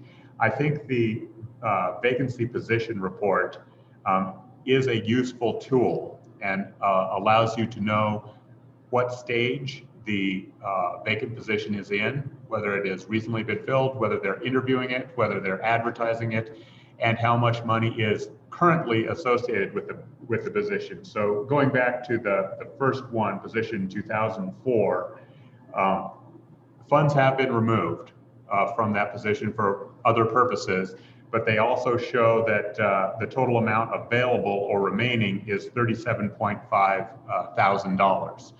That is, in my opinion, that's absolutely, if you want to remove that position and the $37.5 thousand, that is available for action of this committee. If you wanted to go further, let's say you wanted to take $10,000 more, it would force the agency into, I think, Kevin's terms, harm's way. It would force them to make additional decisions, which may include reduction in force. They may, by the time this bill passed, have another vacancy that was not known as of this week, but it may be known in March or some other point in time, and they may be able to address it with that future vacancy. But the point is, they are going to have to do something additional beyond just turning over that $35,000. So Kevin, do we know if that position was on the vacancy list when we did the budget session 9 months ago? Obviously, it would almost have to be. I'm kind of surprised it went unscathed, but it probably said 10 months at that time. So we probably may have left it alone. It may have been less than the amount of vacancy that it is currently, as far as the months are involved. So Kevin, that brings up a good point. So on occasions, my frustration is when I see the money's been swept and the position's there and it's been on the vacancy for 13 months. So it means it transcended. So when we saw it a year ago, it would have been, 1 month vacant. Now it's 12 months, 13 months vacant. The money was swept at some point in time. It's frustrating for me not to be able to track that. Yeah, so that's very important for us too. And we did everything we could this last summer to identify those orphan positions and get them out of all of our conversations. And we did. We took a sizable number of positions completely out of the conversation because they were orphaned and zeroed. That is an ongoing process. Agencies try to be flexible with bringing people in and rotating salaries for the longevity of their careers. There's other reasons why the money moves, but I agree. We want to make certain that, like, you take a vacant position, you take the dollars, you don't take the position.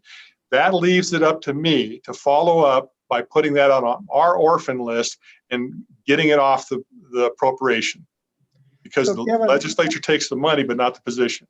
on those scenarios, is that going to show up then in the budget books that there's a reduction of that position, or are we keeping that position on the books for the money? And that's what I want to make sure that we're tracking. We're tracking that, and when we build the budget for the next cycle, if there's an orphan position, we want it gone. Okay. I want it gone, and we have a significant number of orphan positions, but you understand the process. Yeah. You'll take vacant dollars. Let's say you take that $35,000. You're going to take that $35,000. You're going to leave that position. It's going to be orphaned, and then I'm going to have to clean it up when I give you the budget next cycle. All right. Committee, So, any more discussion here? We Yeah, do need to move on. I've got an example I want, Kevin. If you look at line 22 and 23, they've got two positions.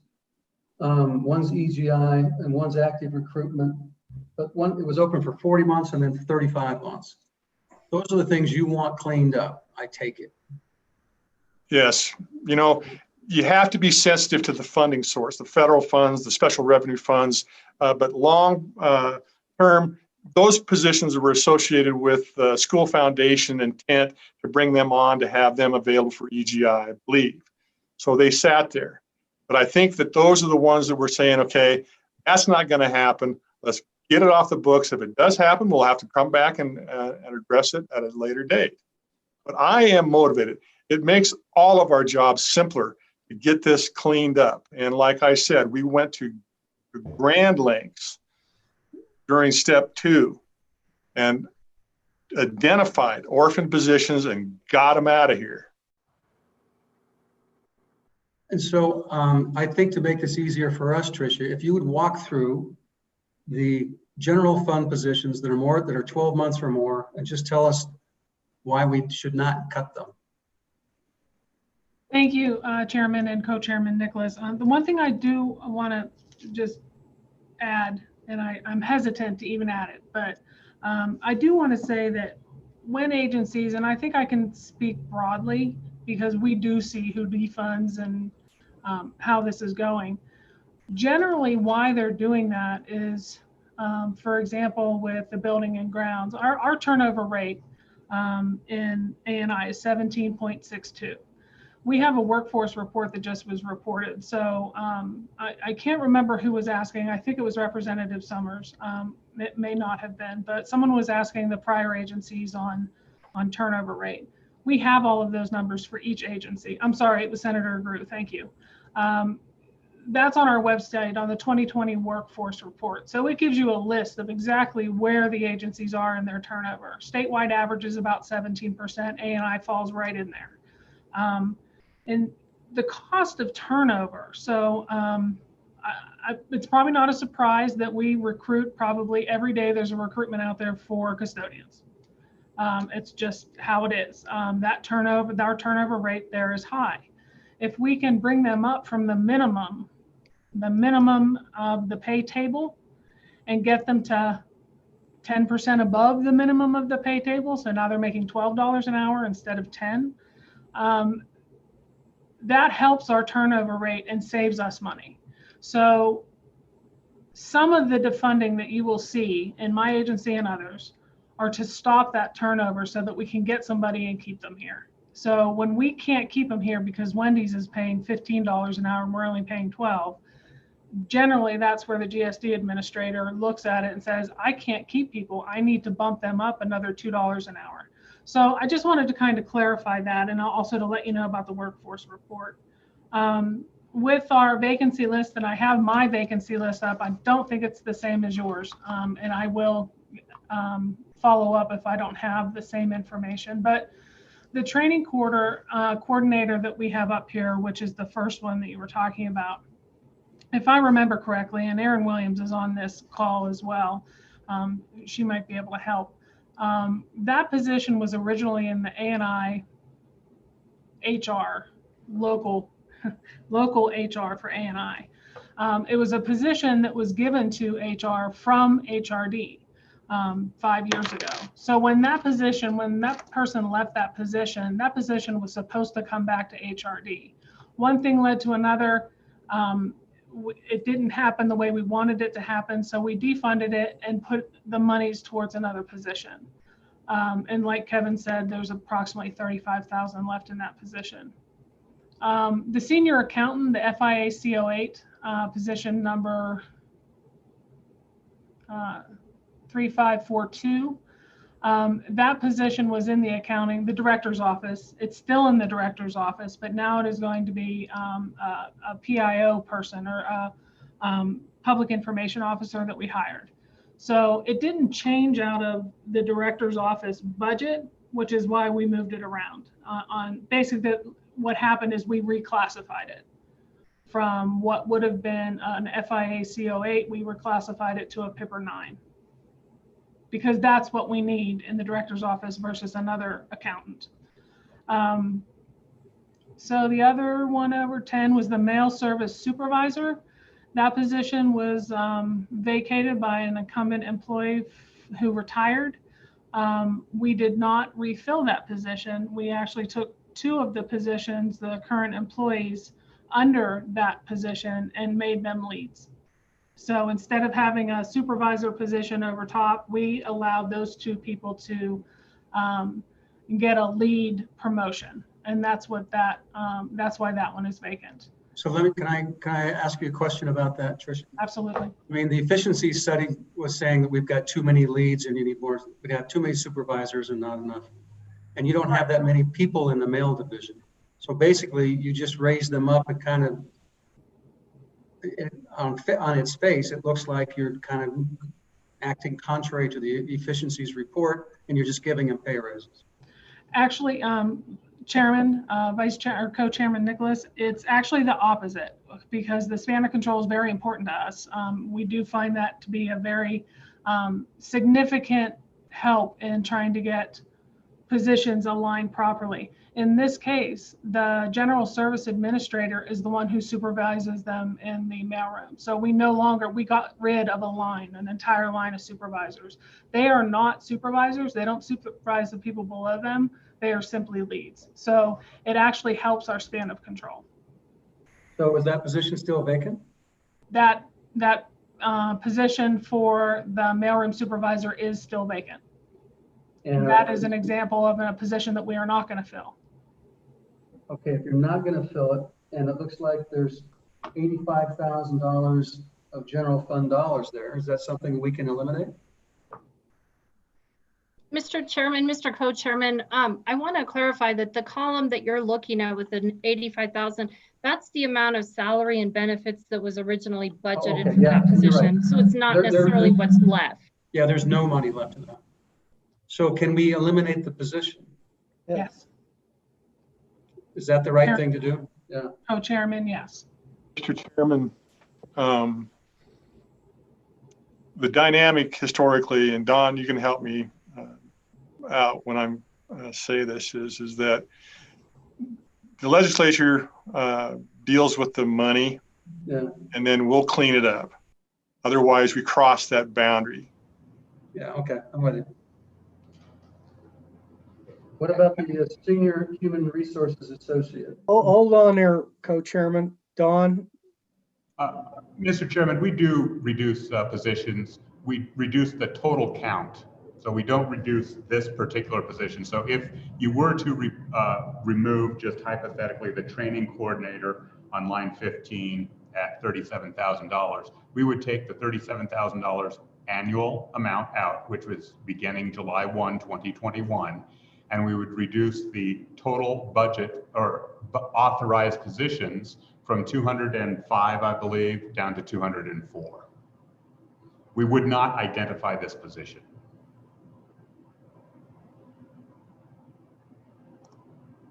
So Don, what we could do is just reduce the number of authorized positions and leave the budget the same, correct?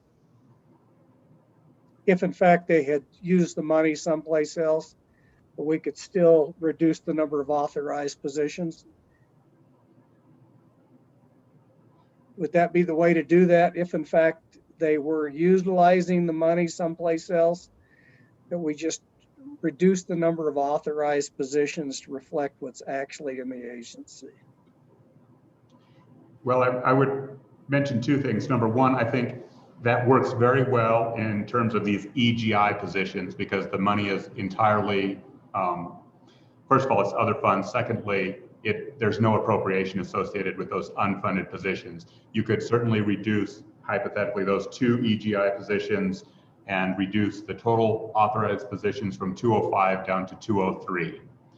That is perfectly doable. The second point I wanted to raise is I have a little bit of trepidation that the amount in the budgeted annual salary is not the amount remaining in that line item. For example, position the ETI training coordinator, the position has been defunded to correct other entities. Is this training coordinator really a $20,631 position? Or did it start out as a higher paid position and it's been whittled down for other, as they say, inequities? If there's literally no money associated with this, I think I was not under that impression with this report. Mr. Chairman, that dollar amount of the $20,631 is truly the annual salary that was budgeted for that position. And is that money gone, Rory? It is, Mr. Chairman. All So, right, well, Mr. Chairman? we're making a lot of progress here. If So, we're Mr. done Chairman, with the just discussion one on the last- vacancies, who are we? Representative Summers, Okay, just a Representative. request. And Right. it doesn't need to be answered, but so if we could get this vacancy list that shows how much money is left in each one of these vacant positions, if any, at the time that this was sent out, and that would be important information for us. Dawn, are you going to be able to, Richards, are you going to be able to get that, or isn't that what we really need to know? Mr. Chairman, it is. I can't produce that. If Director Bach and her staff are able to include that additional line in there, that would be very helpful. And so, Mr. Chairman, Kevin, I think that's on all this November vacancy list, we need to know that. So if we start cutting every vacancy on here, we know what we're going to get out of it, if anything or not. Mr. Chairman, I agree. We need to make sure that you have that information. It could be right. Generally, I think the majority of them are, but historically, we want to make certain that you have that information for what's left to take. All right, committee, any more questions or discussion along this line of the vacancy list? If not, I'm going to turn it back to you, Tricia. Wherever we left off at, I'm not sure. Thank you, Chairman, Co-Chairman Nicholas. One thing I will turn it back over to Rory to go through our cuts. But we also have the HR consolidation, and I would be remiss if I didn't mention it. We have a lot of positions that are coming into A&I right now that will be on the vacant list, and those have been noted on your full vacant list. So their A&I is going to grow by quite a few employees. Right now we're looking, and we'll give you a little more detail later, but about 100 employee difference. And some of those are going to be vacant on the vacant list, and those are going to be cobbled together so that we can show what the savings is for the HR consolidation. So I would just give that caveat, and I will probably say it again next time that the vacant list comes up, that some agencies out there, like every agency, will have HR on their list, and if they're vacant, we're holding those so that we can give those back without being, like you said, with the funding with it. So we're in that process. I just want to make sure that I mentioned that, so that you'll see some HR vacancies that we have noted on there that shouldn't be taken until the HR consolidation is finished. So, Mr. Co-Chair, so Tricia, we need to know where are you at in this consolidation for HR and the timing of it. It's my understanding that, at least preliminarily, you believe that you're going to probably be able to reduce 20 to 25 employees as part of this overall consolidation, which is kind of one of the purposes for doing it. So can you just kind of bring us up to speed on that? I can, and I'm sorry, Chairman Hicks, Co-Chairman Nicholas, I would actually have Erin Williams right now kind of jump in. This is probably a good spot for that, and it could be very quick. She'll give you a quick update. Erin, if you're there she is. Thank you. Yeah, thank you, Co-Chairman Nicholas. We are essentially exactly 5 months into the governor's executive order that was signed July 17th of 2020. In that amount of time, we have actually been able to make great strides in the HR consolidation efforts. We had a little bit of easier time consolidating HR than many other states, as a lot of our major functions such as recruiting, performance management, compensation was already consolidated. And so really it was the policies and procedures on the agency side and the individuals that really is the consolidation piece that we've been working on over the course of the summer. We have most recently finished approximately 150 meetings with both employees and agency directors.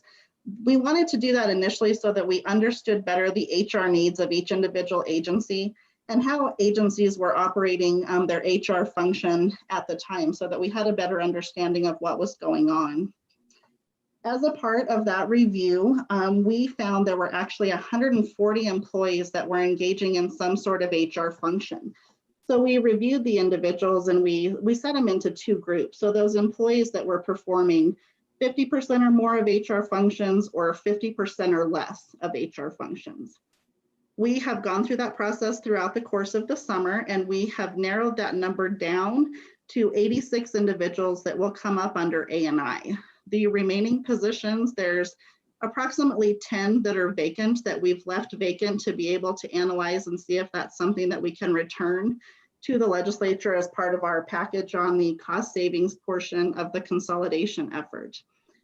The remaining positions are board positions, elected officials. They didn't have designated HR staff, but over the years, they found a good fiscal person, an admin person, or a licensing specialist who was also fortunate enough to be given some HR duties. We were able to, and within the last month and a half, have absorbed those HR functions from those agencies who didn't have a designated person. We were able to do it within our A&I agency HR staff with the addition of one position.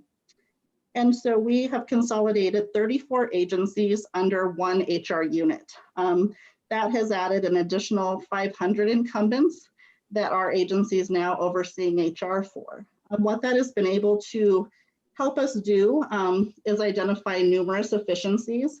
We have less individuals performing HR functions, so the consistency has already begun to increase in those areas. With the,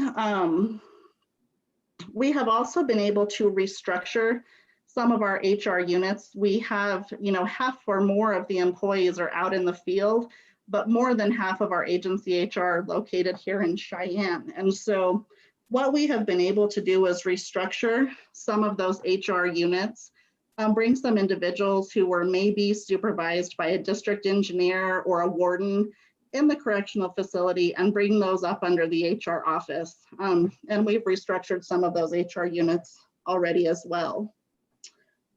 We have already been able to expand our resources out to the employees. So we have expanded an employee assistance program, which is very timely, given the pandemic that we find ourselves in. As Tricia had mentioned earlier, we are digitizing the employee personnel records through the state archives office. So we're collaborating with them to go paperless in that area. That'll help us as HR associates to all be able to have access to the files that we need.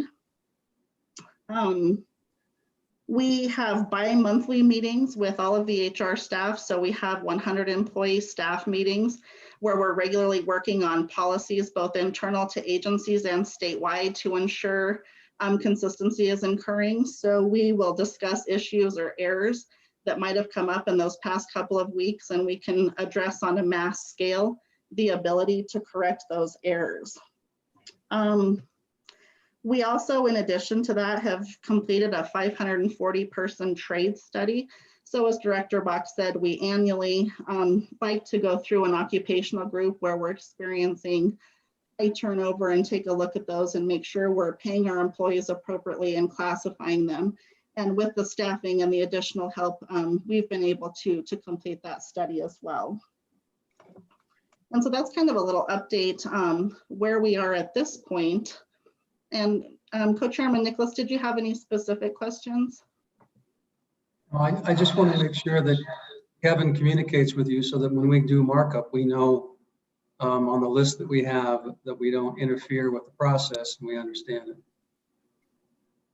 Yes, Co-Chairman Nicholas, I appreciate that. We have provided the budget department the 86 positions that we've identified need to come up under the consolidation. And so if you guys need that, Kevin or I can get that to you.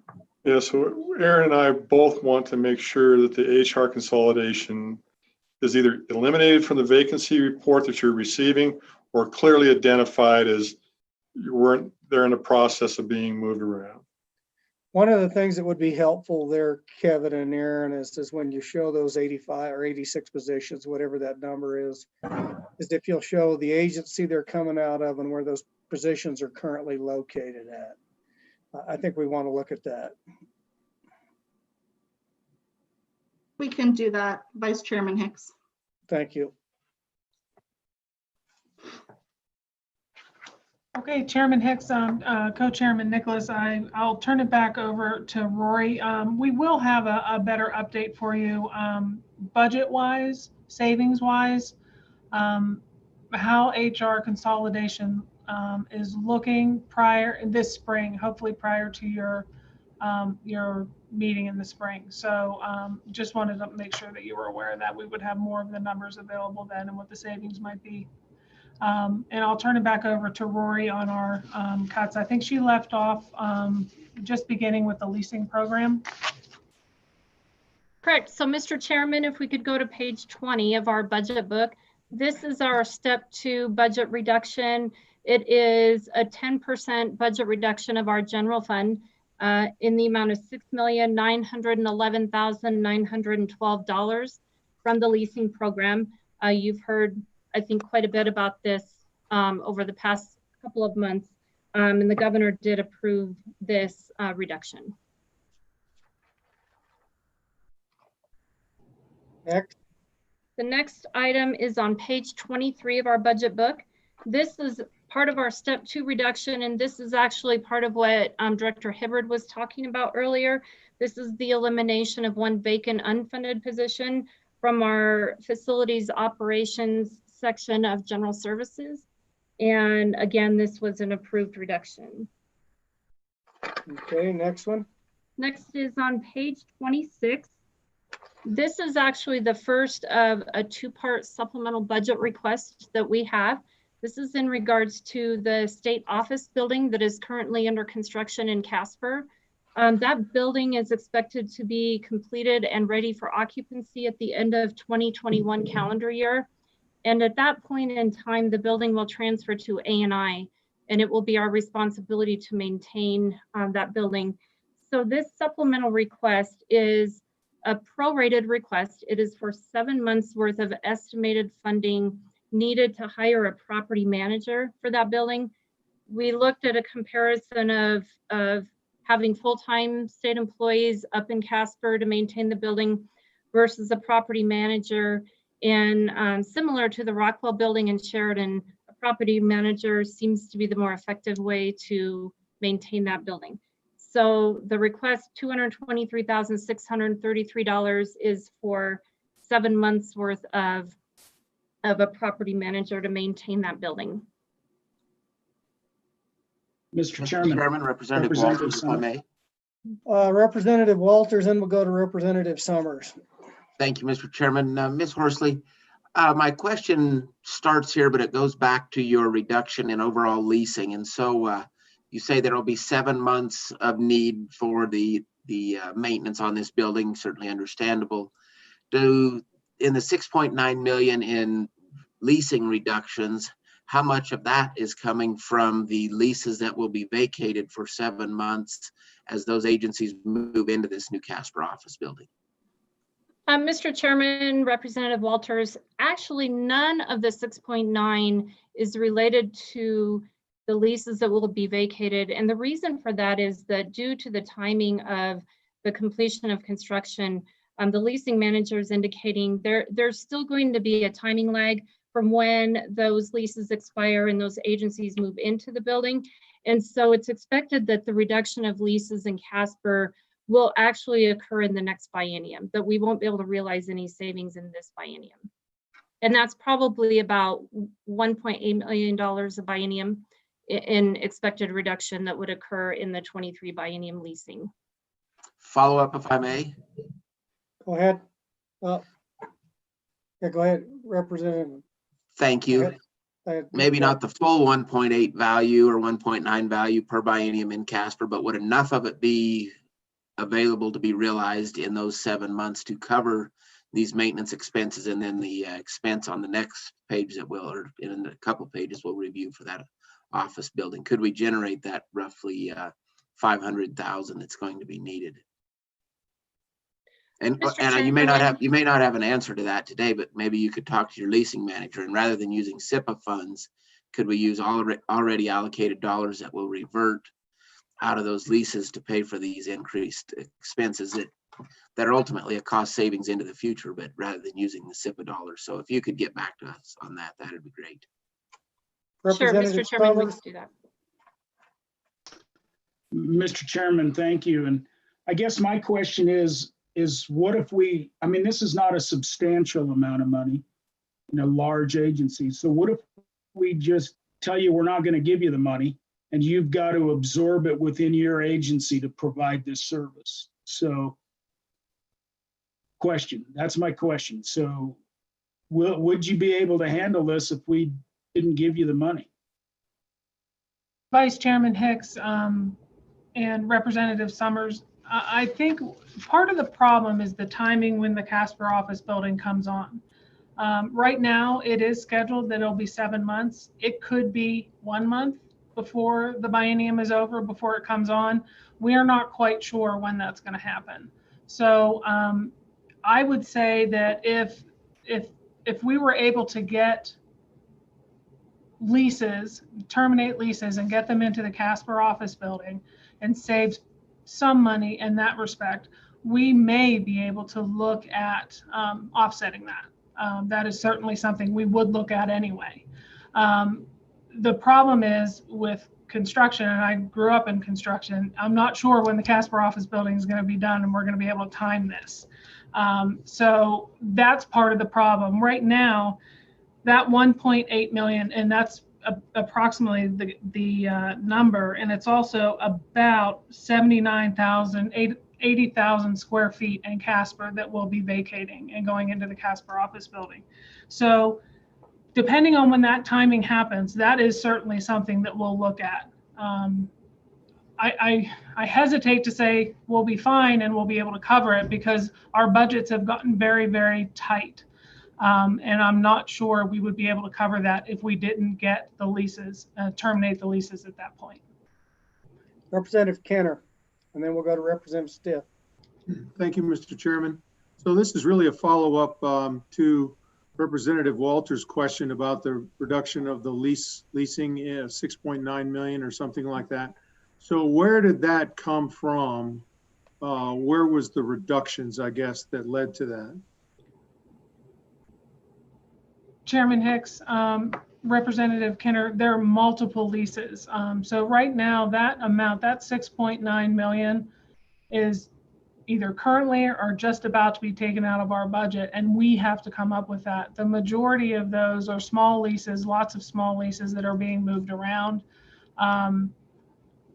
I can get you a list of where we are right now. We have not finished that process. We are in the middle of that process right now. It is not as easy as you would think to terminate the leases that quickly and move them.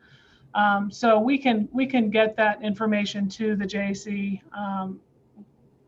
We can either do it piecemeal, kind of where we are right now, get you that information now, and then continue to follow up when we add new leases to that. But I will tell you that this is going to be, the leasing cut is a big cut, and it affects a lot of agencies, it affects a lot of communities. And what we have done with the agencies is work together to those who believe that they can cut and want to cut, and some who have contacted us and said, we can get rid of our lease because we're going to telework and we can do this and we can do that. So right now with the $6.9 million cut, we believe that that process with the agencies is a very collaborative process.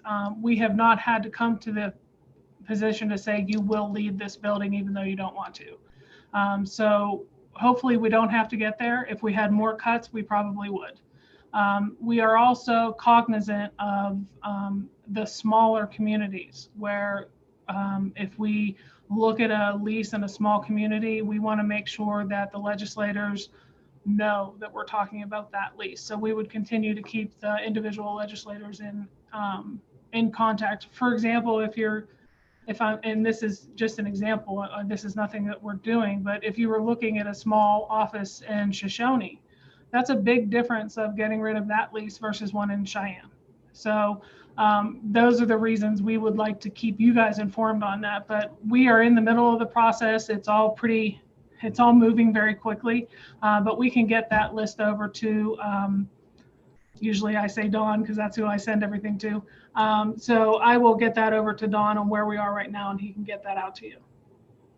So Tricia, to follow up on that, Well, I think it's also incumbent. Co-Chair, I had Representative Sith been waiting. Oh, sorry about that. I had my head down. Mr. Chairman, Director Bach, just for this relates to page 26, and again, it's a relatively small number. I just want to make sure I understand. The contract services of $195,000, is that the 7-month property management contract? Is that the line item? And so is it $28,000 a month then that you're expect to pay for property management for the building? Or have I misunderstood that line item? Director Bach. Chairman Hicks, Rory, can you answer that question for him? I can, Mr. Chairman, Representative. That is correct. That is the 7-month estimate to contract. And then the other series are just some other miscellaneous costs that also come along with maintaining a building. For example, the 400 series, there have to be emergency phone lines in the elevators. So that would be the estimate of 7 months worth of cost to have a phone line in the elevators in that building. All right, Co-Chairman Nicholas. Thanks. And I think this is a pretty neat process, and then I think it's kind of innovative to find some cost reductions overall to the state. And I think we've had this discussion in the past, but for example, in Cheyenne, if you can find that it is wise to consolidate, and just, what I want to do is avoid the Sutherland's issue.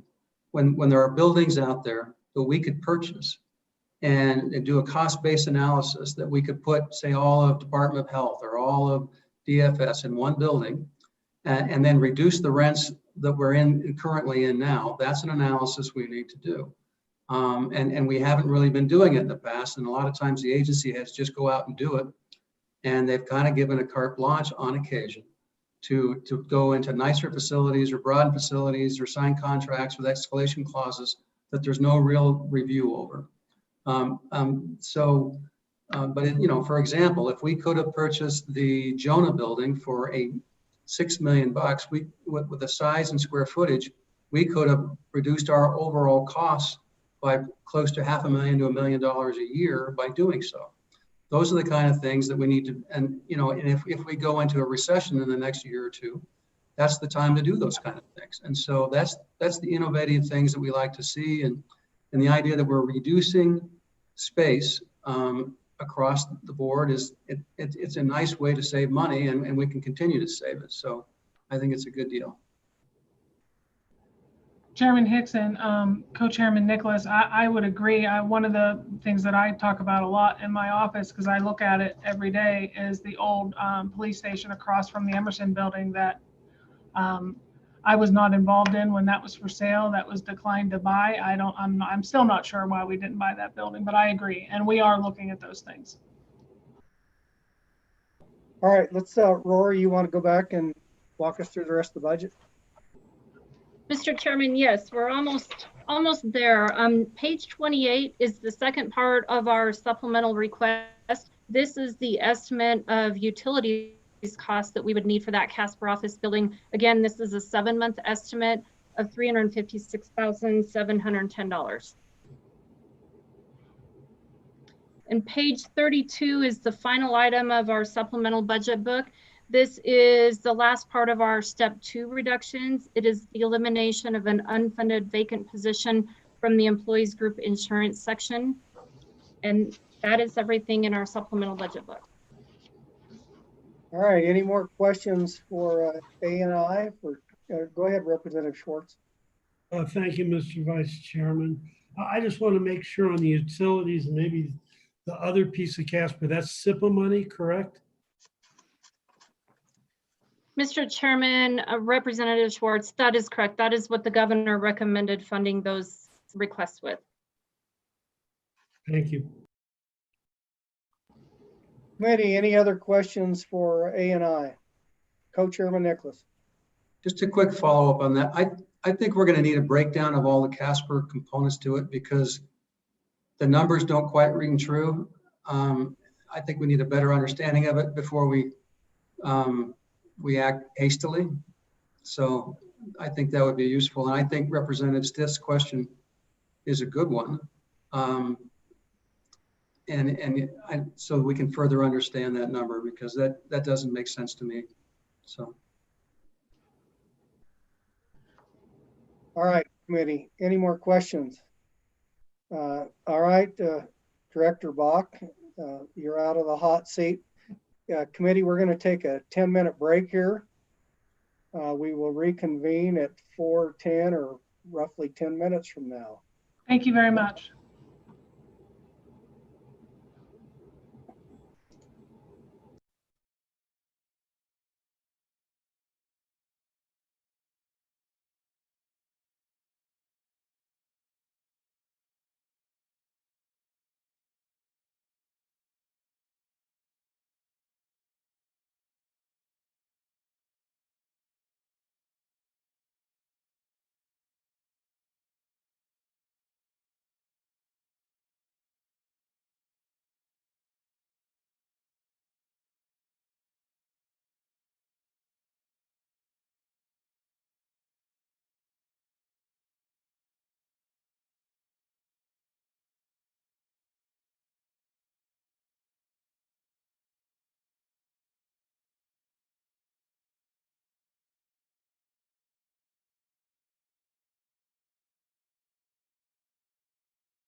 All right, I'm going to go ahead and reconvene this meeting of the Joint Appropriations Committee. The next agency we have is Agency 150, no, I'm looking at the wrong one. 66 Board of Tourism. Diane, are you on here? Mr. Chairman, I am. Can you There you all hear are. me? Yep, you've got the floor, Diane. Thank you so much, Mr. Chairman and members of the committee. It's nice to be with you this afternoon. I'm Diane Schober. I'm the Executive Director at the Wyoming Office of Tourism. I'm also representing the Wyoming Tourism Board, and just want to acknowledge those who are in the audience listening today. Our Chairman, CJ Box, our Vice Chairman, Mike Keller, Bud Betts, Quint Blair, John Johnson, Larry Lloyd, Tony O'Brien, Anna Olson, and Mandy Moody Phillips. So they're the 9 members of the Wyoming Tourism Board who are also very much involved with the agency and how our operations take place every day. Mr. Chairman, before we actually go through the budget, if I may, I just want to give you an update on where the industry stands today and where we are as over the last 6 months and how we're dealing in the recovery of the COVID pandemic and what it has meant to Wyoming's travel industry as a whole. This is an essential export economy for our state. Many of you know that. I've shared that with you on many occasions, and some of you are directly involved in the industry.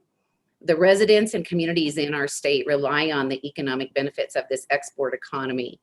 The leisure and hospitality industry is one of the leading contributors to sales and use tax in our state.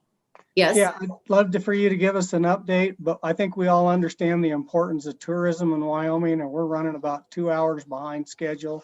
So if you can give us the high points, I'd very much appreciate it. I'll do that, Mr. Chairman. Thank you. So I just wanted to, as you look at the pieces that I think are vital to local and state governments, the revenues are down from, excuse me, over the last 6 months, May through October of 2020 compared to May through October of 21, just on the state sales tax 4%, down almost $6 million. That's 31% reduction just in the accommodation sector and what it means to the state of Wyoming. That does not include the sales and use tax that's generated off of the accommodation sector. The business volatility over this same 6-month period compared to a year ago, RevPAR, which is an abbreviation for revenue per available room. It is an economic indicator of the health of the accommodation sector, down 26% compared to the same time frame a year ago. And certainly, as the state's largest sector private employer, this particular industry segment has suffered the largest and the most job losses over that same 6-month period from 2020 compared to 2019. And still, even today in our recovery, still suffering job losses. We've experienced a 30% job loss in that time frame.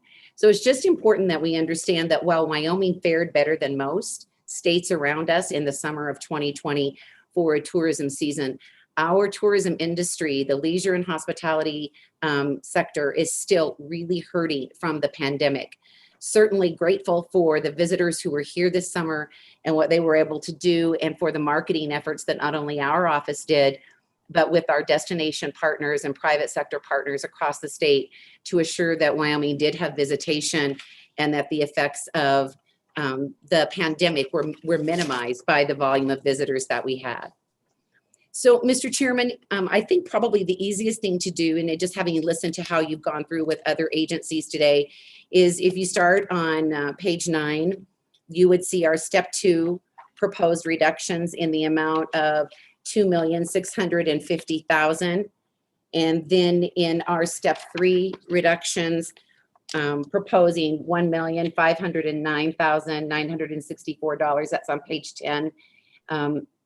And so for a total of $4,159,964.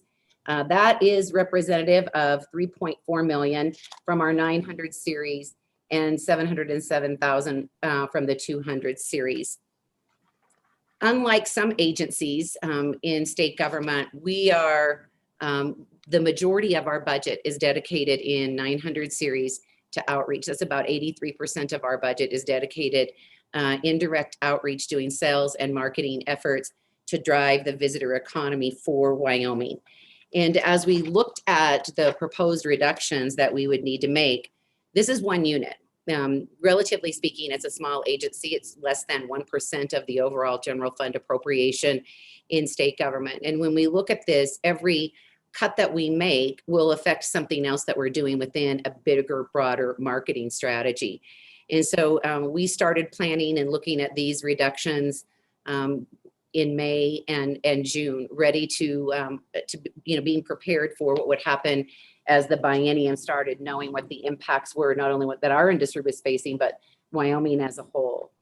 And so in the first round of step 2 on page 12, we proposed a series of predominantly 200 series cuts, but some of it went into the 900 series.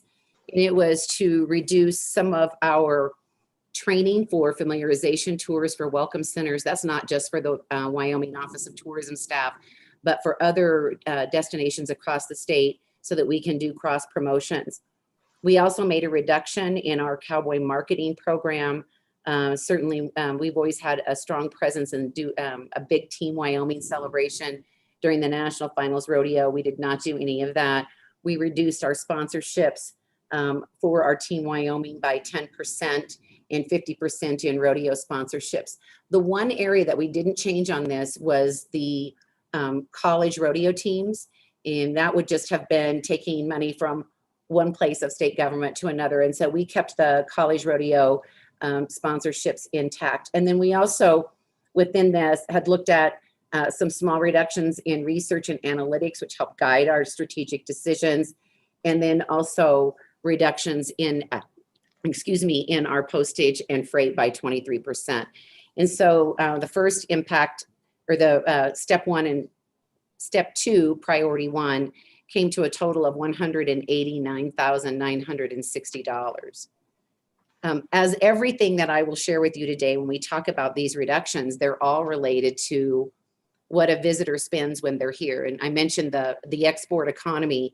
And so even when you think about reducing training for welcome centers and the availability to have well-trained staff there, we know that 26% of people who stop at welcome centers spend one additional day in Wyoming.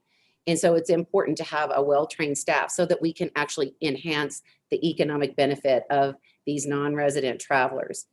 Reducing our cowboy marketing program actually reduces our ability to extend some public relations and promote the Western culture of our state. Reducing research certainly impacts our intelligence and the way that we align our marketing strategies. And then reducing postage and freight directly affects our ability to reach potential travelers. We know that there's a high conversion rate when we can respond directly to them. The governor has recommended approval of this biennial reduction. 0 of it is one-time funding. Mr. Chairman, would you like me to go through all of these and then just stand for questions at the end? Would that be the easiest? Yes, Diane. Okay, thank you, Mr. Chairman.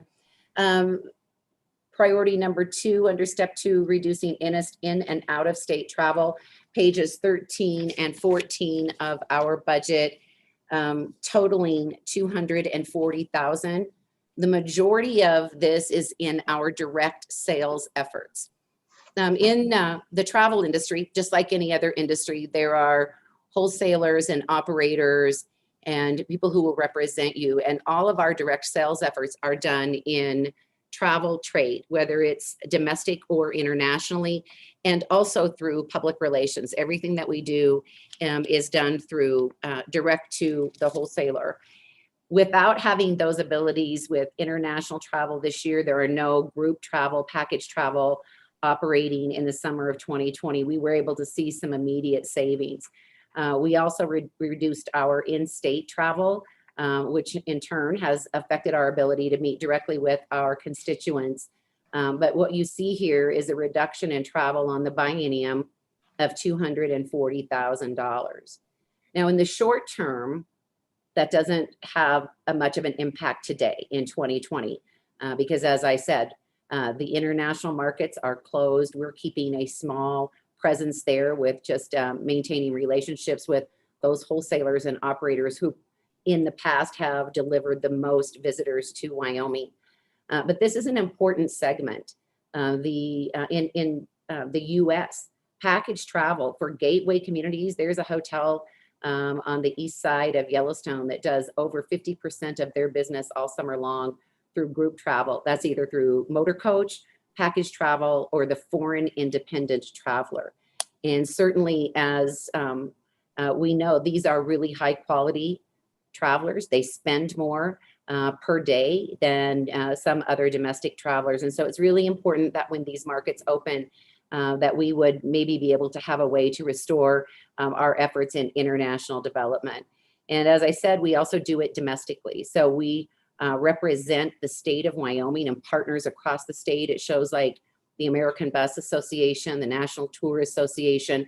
There are a variety of shows, all of which we did not attend this year. The shows were canceled. And then in state, we do a great deal of outreach in marketing and training and assistance, and we have reduced those down. We've only been able to go out about 3 times this year through the months of July and August when things started lightening up. And so certainly we're going to want to be able to engage with our industry. We've been able to do so virtually, but as you all know from doing these virtual meetings, everything is really much more effective when we can have some time together and see each other face to face. And then priority 3 within step 2, to reduce lead fulfillment and again, further international development. Lead fulfillment is a process series.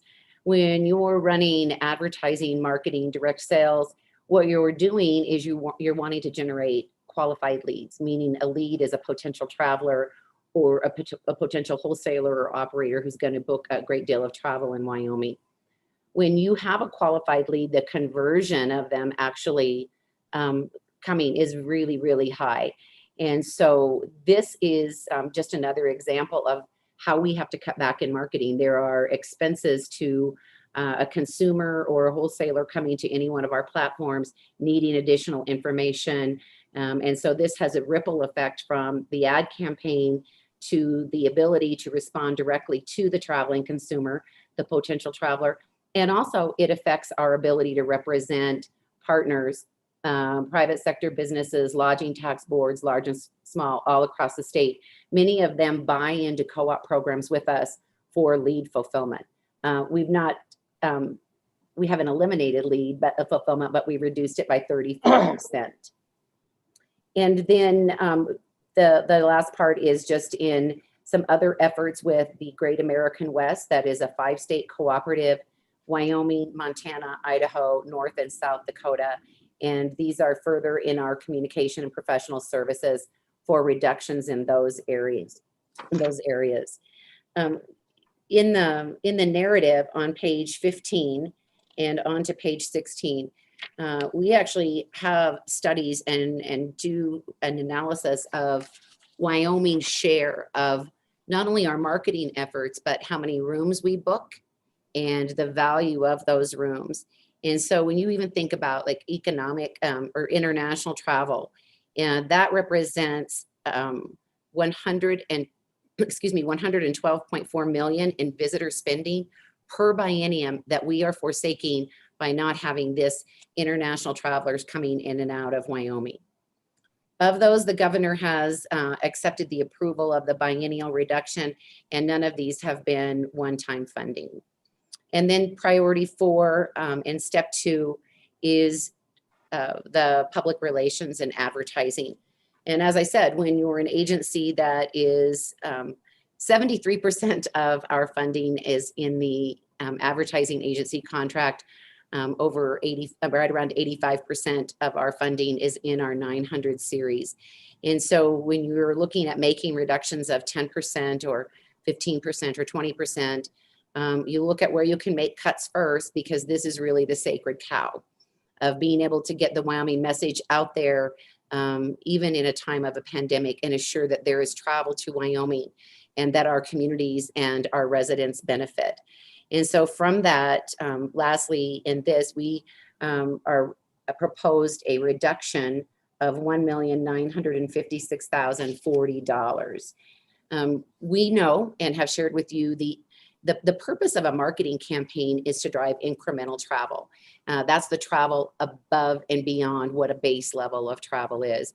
And even in a year like 2020, where there was travel, we wanted to be sure that we were garnering the right travelers at the right time and working hard to sustain the quality of the traveler, not just the quantity of the traveler.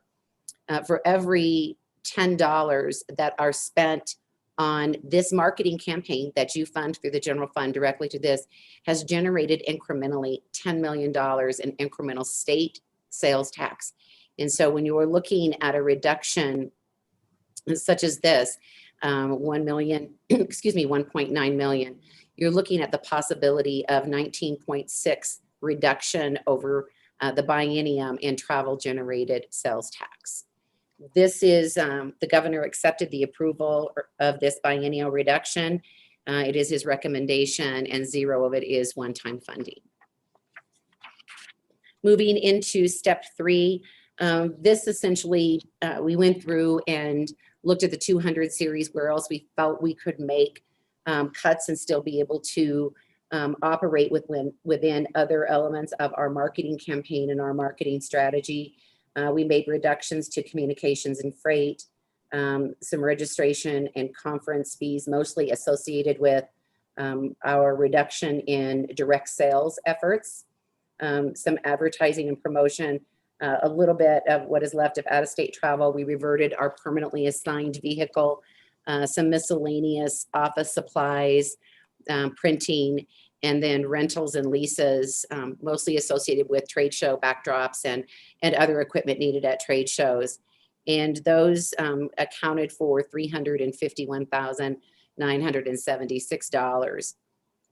Certainly, this will affect our ability to continue to carry out the goals that are laid out in the strategic plan to champion the destination and the brand, to elevate our partners to a higher level, and ultimately to grow the visitor economy. Of this budget reduction, the governor recommends approval of $351,976, and of this, zero is one-time funding. He also recommends that one half, $175,988, be reduced on the biennium and then biennialized going forward. Priority 2 is the remainder remains in the 900 series. And this is an additional 6% reduction in the 900 series. And again, it's just back to the same impacts that I stated to you in step 2.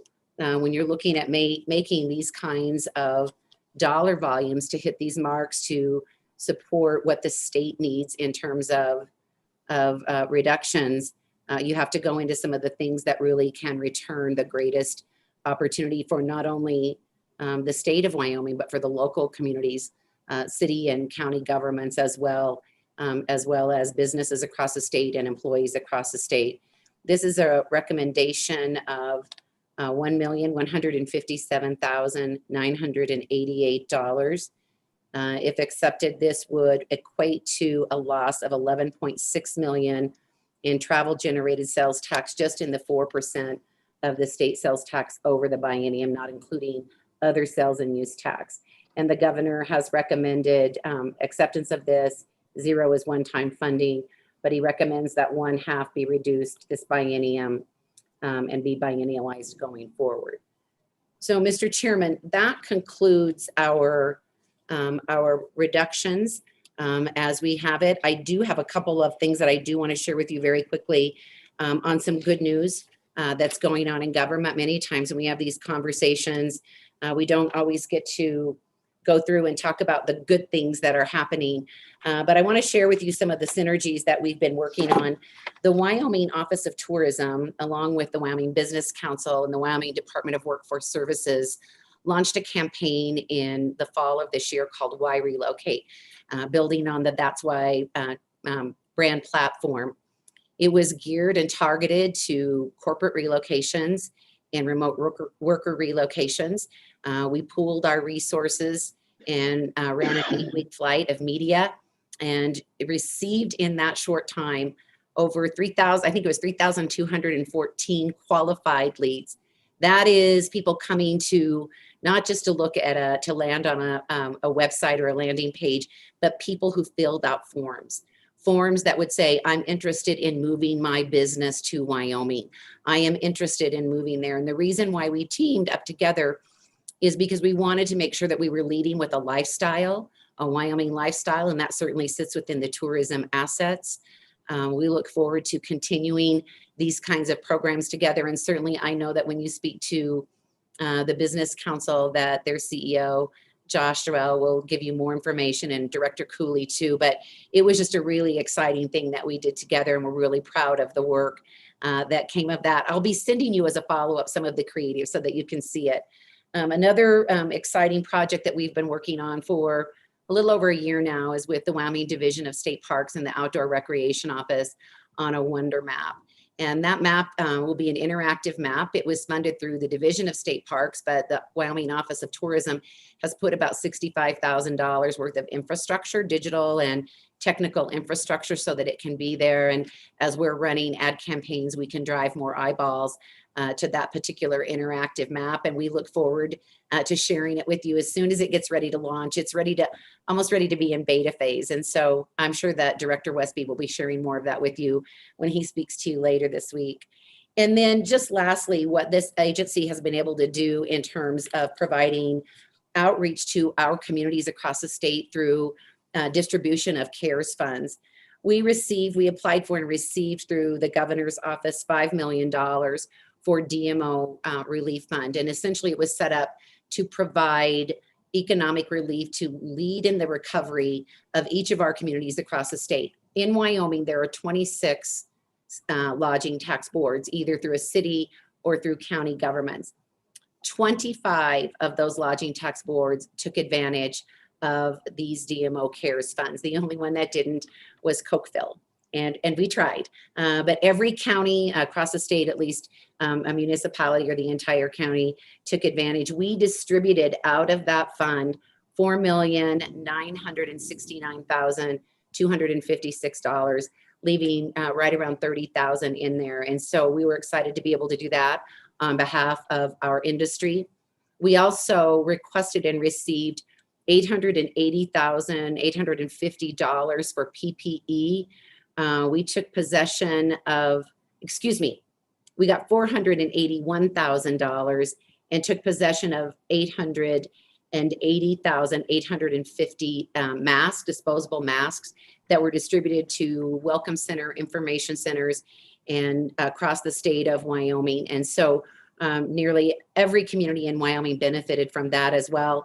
And we just received the approval for an additional $535,800, taking possession of more disposable masks, latex gloves, and disinfecting wipes that we will use for the remainder of this year. And then obviously any remaining inventory can still be distributed in the beginning of 21. And so those are just some good news of what we've been able to do. And with that, Mr. Chairman, I appreciate your time and would be happy to answer any questions that you may have.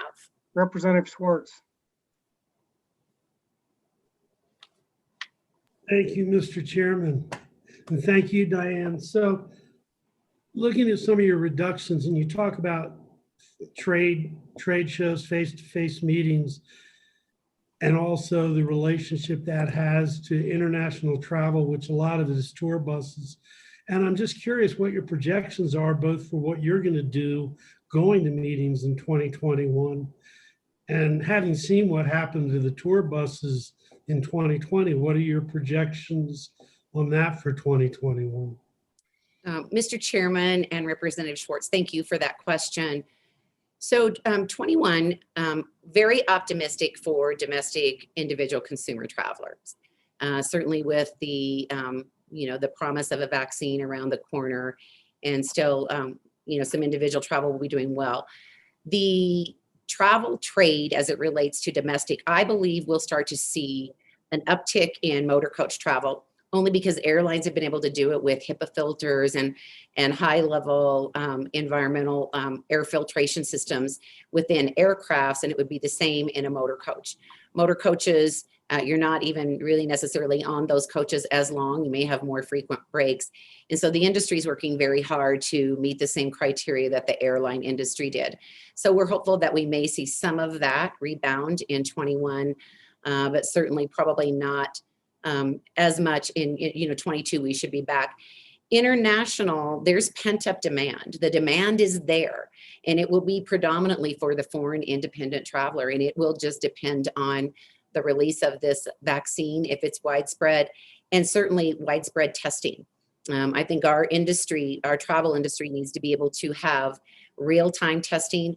Almost when you go to another country now and you have to show that you've had certain vaccines as you go through immigration, those may be some of the same things that we would see here. But we'll see domestic, all indicators are that domestic will continue to recover and rebound in 21. Consumer travel group is going to be later in Q3, and international probably not fully rebounding until the end of 22, middle to the end of 22.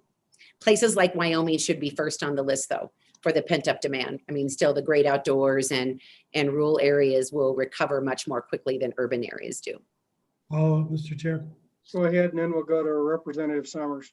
Yeah, so, but the piece you missed, I asked about was how much are you all going to be traveling to trade shows? Are those still going to be going on in the foreseeable future? Mr. Chairman and Representative Schwartz, we won't see nearly the volume. I mean, this year they were at 0. We may see 25% come back next year. We're waiting to see. And when you saw the reduction of travel, as we said, we've made it for the short term, but we would hope that we could start to build that back in as the opportunities begin to grow. But we believe that through 21, these reductions will limit our abilities, but we also, we'll see what's available for us to go to. I think that, like I said, maybe 25% of those shows will be back on. Representative Summers. Mr. Chairman, thank you. And Diane, welcome. Thank you. My question is you called the 900 series your sacred cow, but you didn't cut anything out of your 100 series. So kind of talk to us about why you didn't cut any out of your 100 series, including because I think you have a 15-month vacancy on the vacancy list. So how many employees do you have? And why didn't you choose any 100 series? Mr. Chairman and Representative Summers, thank you. So we did not make any reductions in the 100 series, and for a couple of reasons. It's a small, tight ship to begin with. We have not increased our staffing in over 10 years. In July of 2010, we opened the Northeast Wyoming Welcome Center, and we opened with 2.5 additional employees when we opened that center. And so that was not in the main part of what we do. We're doing a lot with the small team that we have. It's a very, very small part of our overall budget. And the position that you see here is a full-time, part-time position for the Southeast Wyoming Welcome Center here in Cheyenne. The individual who held that position after maternity leave decided not to come back. And it was right at we were getting close to the end of summer of 2019. We chose not to fill the position at that time, that we would wait and go through the winter. And then we were planning to start looking, and COVID hit and we didn't fill the position. We had sporadic hours and in and out based on caseloads.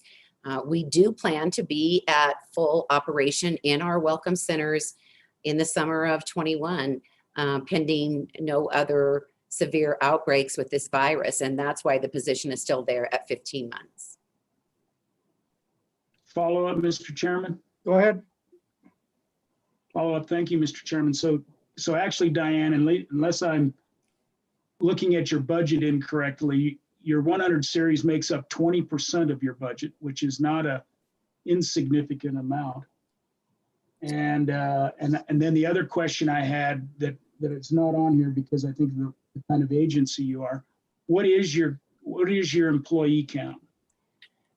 Mr. Chairman and Representative Schwartz, it's 24. So there are 22 actual full-time employees, 23 actual employees. And then there is 2 half-time positions. One of them is full, this one is not. So there's 23 total employees, yeah. Committee, any additional questions for Diane? All right, Diane, I think that's all we have for you today. Committee, next item we have, I believe, is Wyoming Business Council. So Josh, are you with us?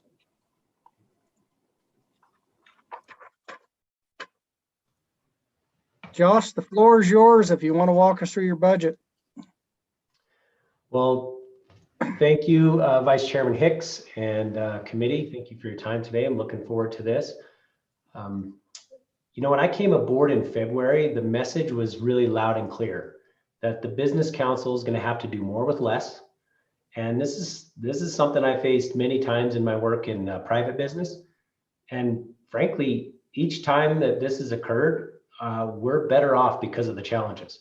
Our organizations always improve in those times. And our approach here is not to try to protect the old ways of doing things. Rather, we're really looking for ways to make our money go further, hopefully regenerate some money that we put out there, and then look for ways to focus our effort.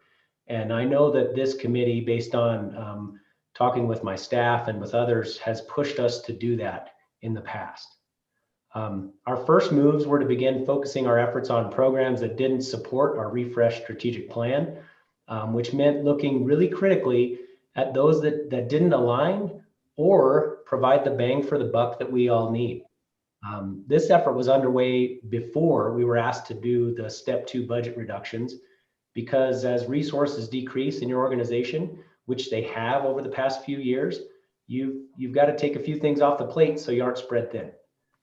We began looking closely at our partnerships and at programs like Made in Wyoming to ensure our efforts weren't spread too thin with those legacy programs. And that way of thinking was especially critical when those step 2 budget reductions occurred. We were planning to make the changes anyway, and then this really solidified it. Our reductions took a hard look at personnel, programs, partnerships, and overhead expenses. Our first move was to consolidate staff from 2 buildings in Cheyenne into 1, which will reduce our overhead by nearly $90,000 in the biennium. We also began looking for new homes for programs that didn't fully align with our strategic plan. It's not so much that those programs don't have value, but rather we don't have the resources to push them forward, and you have to strategically make choices. We also looked at our team, and sadly and reluctantly, we gave up 5 positions. Again, it came down to strategic alignment, and we know we have to be lean and mean and put our resources toward delivery of services, not on administration. Our team is made up of experts and leaders in all sorts of industries and disciplines that work hard to be resources to businesses across the state and provide leadership and alignment to our partners. What that means is that by hiring those talented people, we're actually able to leverage their leadership to get more done. I believe this committee and the legislature recognized this in last year's meetings and provided the Business Council with a bit more 100 series funding so that we were able to compete with private industry for those talented individuals and create that multiplier effect. We've been transitioning positions. So if you look at position numbers to more expert or service delivery positions rather than administrative positions. A few years ago, we were at about 70% of our costs for in our 100 series were for administrative positions.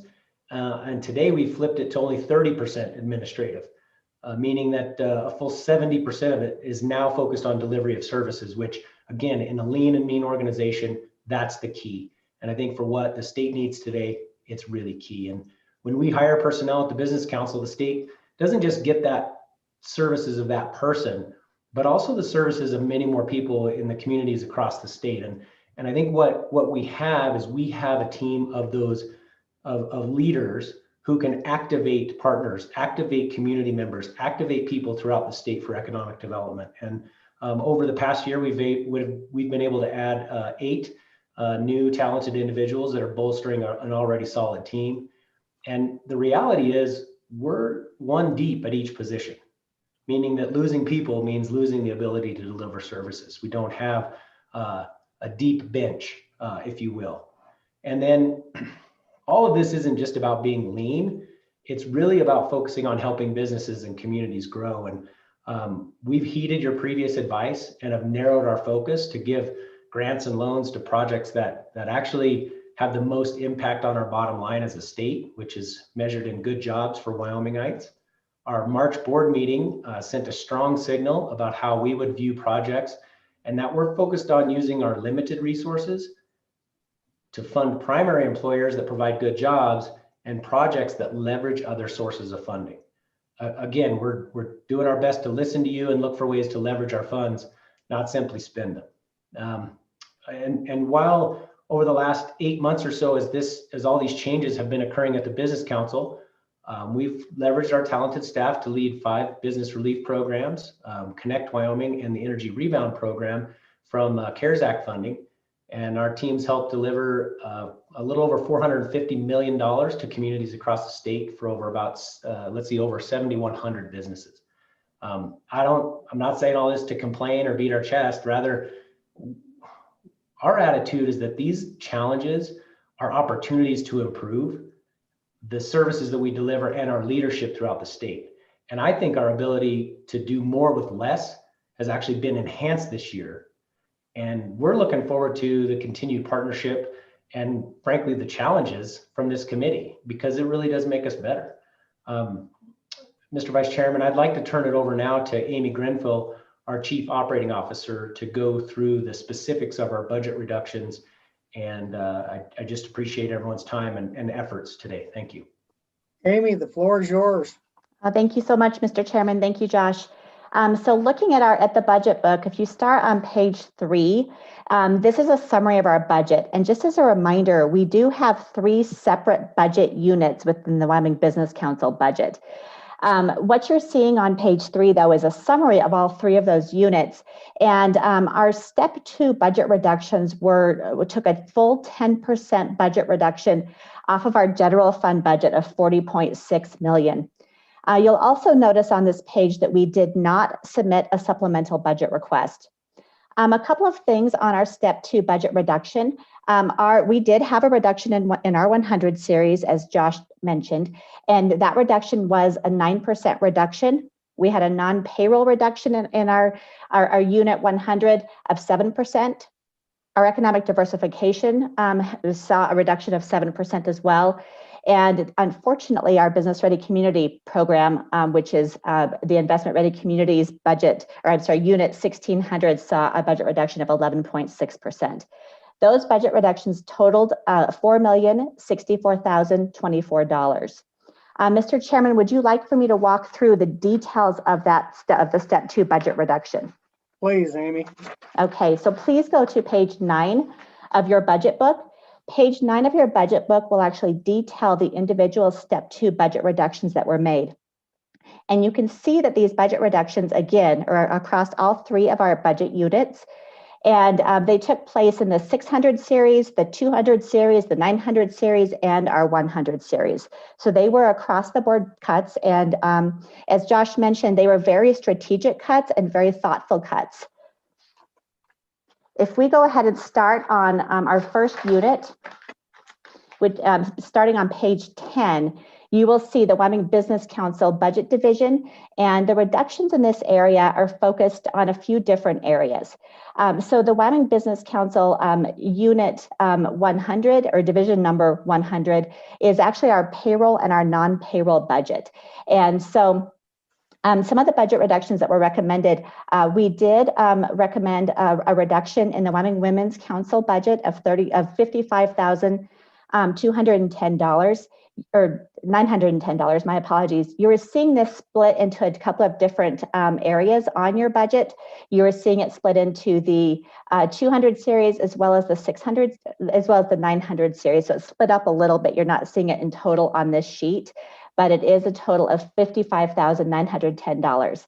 Again, as Josh mentioned, as we thoughtfully and strategically looked at our budget reductions, we had to make really tough choices about the resources that we have and how we can best support programs. We very much see the value in the work that the Women's Council does, but unfortunately, due to capacity, we are not able to strategically drive that organization forward the way it should be. And we are recommending and working with the Women's Council to rehome and better align that council to a new home. We also saw a reduction we're recommending that we move to virtual board meetings. We are recommending a move to 3 virtual board meetings a year and 1 in-person board meeting a year. Our Wyoming Business Council Board of Directors meets quarterly, and currently, or in years past, they have had those meetings in person. We are recommending that 75% of those meetings take place virtually. Representative Summers. Mr. Chairman, thank you. And Ms. Grenfeld, as I look at that first cut, your priority number 1, and I'm just trying to get this straight in my head because it's late in the day. So basically, you're just cutting the Wyoming Council for Women's Issues. And that's what it looks like to me. But when I read this, you kind of went, I don't blame you for going through it fast because it's getting late. And it says, therefore, we recommend rehoming this to a better aligned agency. So my question is, if it's cut here, was it realigned or was it in fact just cut? It is reflected as a cut in our general fund budget, but we are working very closely with the Women's Council as well as the Governor's Office and Workforce Services to see if we can find a more appropriate home for the Women's Council. Representative Schwartz. Thank you. So I know there's a statutory reference to this. Is that a shall in that statute that the Business Council takes care of it? No, Mr. Chairman, Representative Schwartz, you're correct. It is in statute. And so as we work with the Wyoming Women's Council, we will need to make a statute change. They are, as I mentioned, they are partnering with us on this, and we would be interested in making that statute change once we have a recommendation working with the Women's Council. So we're not recommending a statute change at this point in time. Go ahead, Amy. Thank you, Mr. Chairman. Other reductions that you're seeing in this business unit are a reduction in our internal staff training. We also are reducing our permanently assigned vehicles. And you will see our 100 series reduction on this page as well in the total amount of $856,970. So the total reduction for step 2 for this budget unit is $1,105,567. Continue. Mr. Chairman, I have a question there. Go ahead. Was that Representative Summers or Larson? Mr. Chairman, thank you. So Amy, you cut $856,970 out of your 100 series. How many positions was that, and were those live bodies, vacancies? Kind of give us a rundown on what that is. Yeah, Mr. Chairman, Representative Summers, thank you so much for that question. It was a total of 5 positions. 3 of those took place via turnover, and 2 of those were in fact workforce reductions. Mr. Chairman. Representative Larson. Thank you, Mr. Chairman. Amy, how are you? I'm good, Mr. Representative Larson. Thank you so much. Thank you. So on this concept of the statute change for the Women's Council, so if you don't have any place to move them and it requires a statute, where then will you take that cut? So we will take it in our, Mr. Chairman, Representative Larson, we will take that cut in our general fund. We will continue to work with the Wyoming Council for Women's Issues within the Business Council and support them minimally until we're able to make that statute change and find them a permanent home. Thank you. Go ahead, Amy. Okay. So let's go ahead and move to our next budget unit, which is the Economic Diversification Budget Unit. If you go to page 20 of your of your budget book. This Economic Diversification Budget Unit was actually created for this biennium for the first time. And we did this to be able to better showcase our budget that is directly focused on economic diversification efforts within the state. We are recommending a $480,000 reduction to this budget. That includes some program reductions, as well as some reductions in our Main Street Best Practices training grants. So you are seeing it in both the, you're seeing it in the 200 series, the 600 series, and the 900 series in this area. Any questions on this budget reduction? Continue. Okay, in the 900 series, you're also seeing a reduction in our partnership contracts totaling $350,000.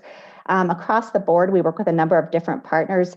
We have recommended and actually executed upon a number of reductions up to 20% with our partnership contracts to achieve this savings.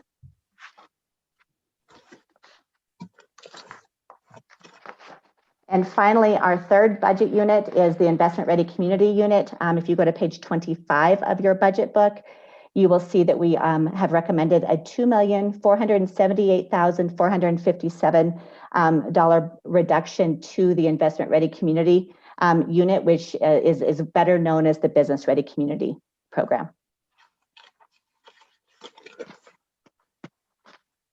All right, committee, any questions for Josh or Amy? Representative Walters. Thank you, Mr. Chairman. Just for my clarification, is investment-ready communities and business-ready communities one and the same? Mr. Chairman, Representative Walters, yes, it is. All right, committee, any additional questions? Mr. Chairman. We'll go to Representative Schwartz and then you to Representative Summers. Thank you, Mr. Chair. So, Amy, I'm just going back to economic diversification.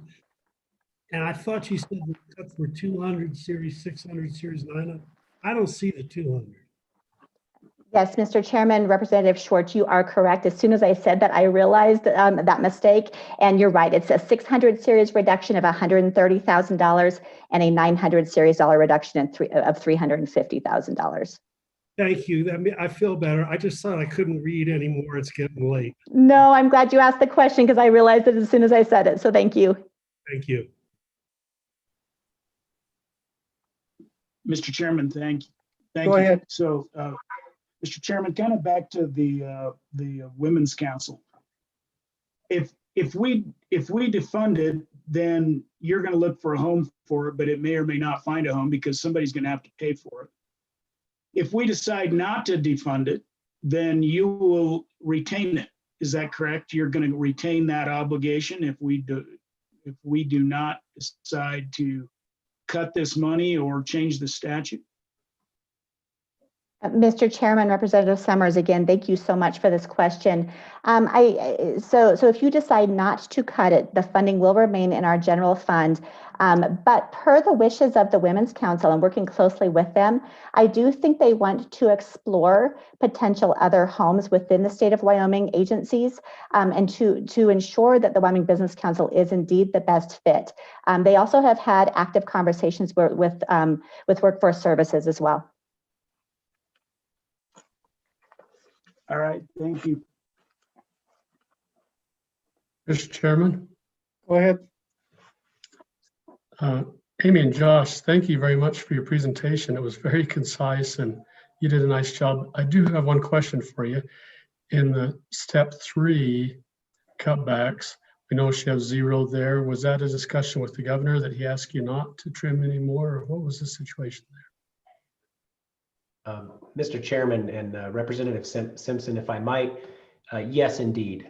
We did have a discussion with the governor. In fact, we were not happy about it, as no one is, to make a cut, especially much of that was, or all of that was to the investment ready communities or business ready communities. And we were happy to see that he would like to make sure that we focus on economic development. the amount that would have had to been cut to achieve that 10% really relates to one or two projects. And at this time, and with our communities where they are, that makes a huge difference in those communities. And so he felt it was important to make sure that we had the ability to help a community out with either a business committed grant or loan, or having the ability to really set them up for success. And so, yes, indeed, it was his recommendation that we do not take that cut. Thank you. Committee, Co-Chairman Nicholas. Thank you. Josh, when you say it's one or two loans or programs, are those ones that have been reviewed and been through the channel already? But so do you know which ones those would be? And if so, what would they be? Mr. Chairman and Co-Chairman Nicholas, no, actually, what I meant was on average, that cut would represent one or two projects over the course of this biennium. They have not been identified. So Josh, I've got a question. If we go to page 21 on there and you talk about eliminating the two programs, this Historic Architecture Assistant Fund and then the Made in Wyoming Fund, those programs still have unexpended balances in those accounts of about $247K. Where are those funds going once you eliminate them, and are they going to be transferred back to the general fund if those programs no longer exist? So where's the money going for those programs now that you've shut them down? Yeah, Vice Chairman, great question, and thanks for doing that. And I'll probably pull in a little bit of technical assistance on this, because those are actually funds from our let's see, I think it's the 085 funds. So that $247,000 is not actually attributed to those programs. It's a shared fund, not part of the general fund, but a shared fund between us and the Office of Tourism. And what I might suggest is that we take a deeper dive on that $247,000 and be able to provide you a report out of what that is, what that is from, and where that's being accounted for, if we might do that. Yeah, that would be very helpful. You know, when we got $250,000, we kind of on appropriations would like to know who's got strings attached to that money. So if you could get us that, it'd be helpful. Absolutely, sir. Committee, any other questions? Mr. Vice Chairman. There he is. Hello. Go ahead, Senator Guru. Hey, I'm trying to switch back and forth from screens. So sometimes, as I said earlier, you're going to have to just call out. It's almost impossible to keep track. I can't believe I was on your second screen, but I'll live with it. Josh, I just want to ask that money that we were just talking about, those type of alliances. I look at these last two departments as more of our investment side, things we should be investing in for our future revenues. But are these types of things that can make you more fiscally sustainable going forward? And if not, are there other things that we should be looking at? Vice Chairman Hicks and Senator Guru, absolutely. I do think the collaborations where the Team Wyoming look at things is definitely important. As our budgets do shrink, sometimes we have to put them together to make them big enough to make a difference. And I think that we've seen that collaboration. I believe Diane Schober mentioned that in the last presentation.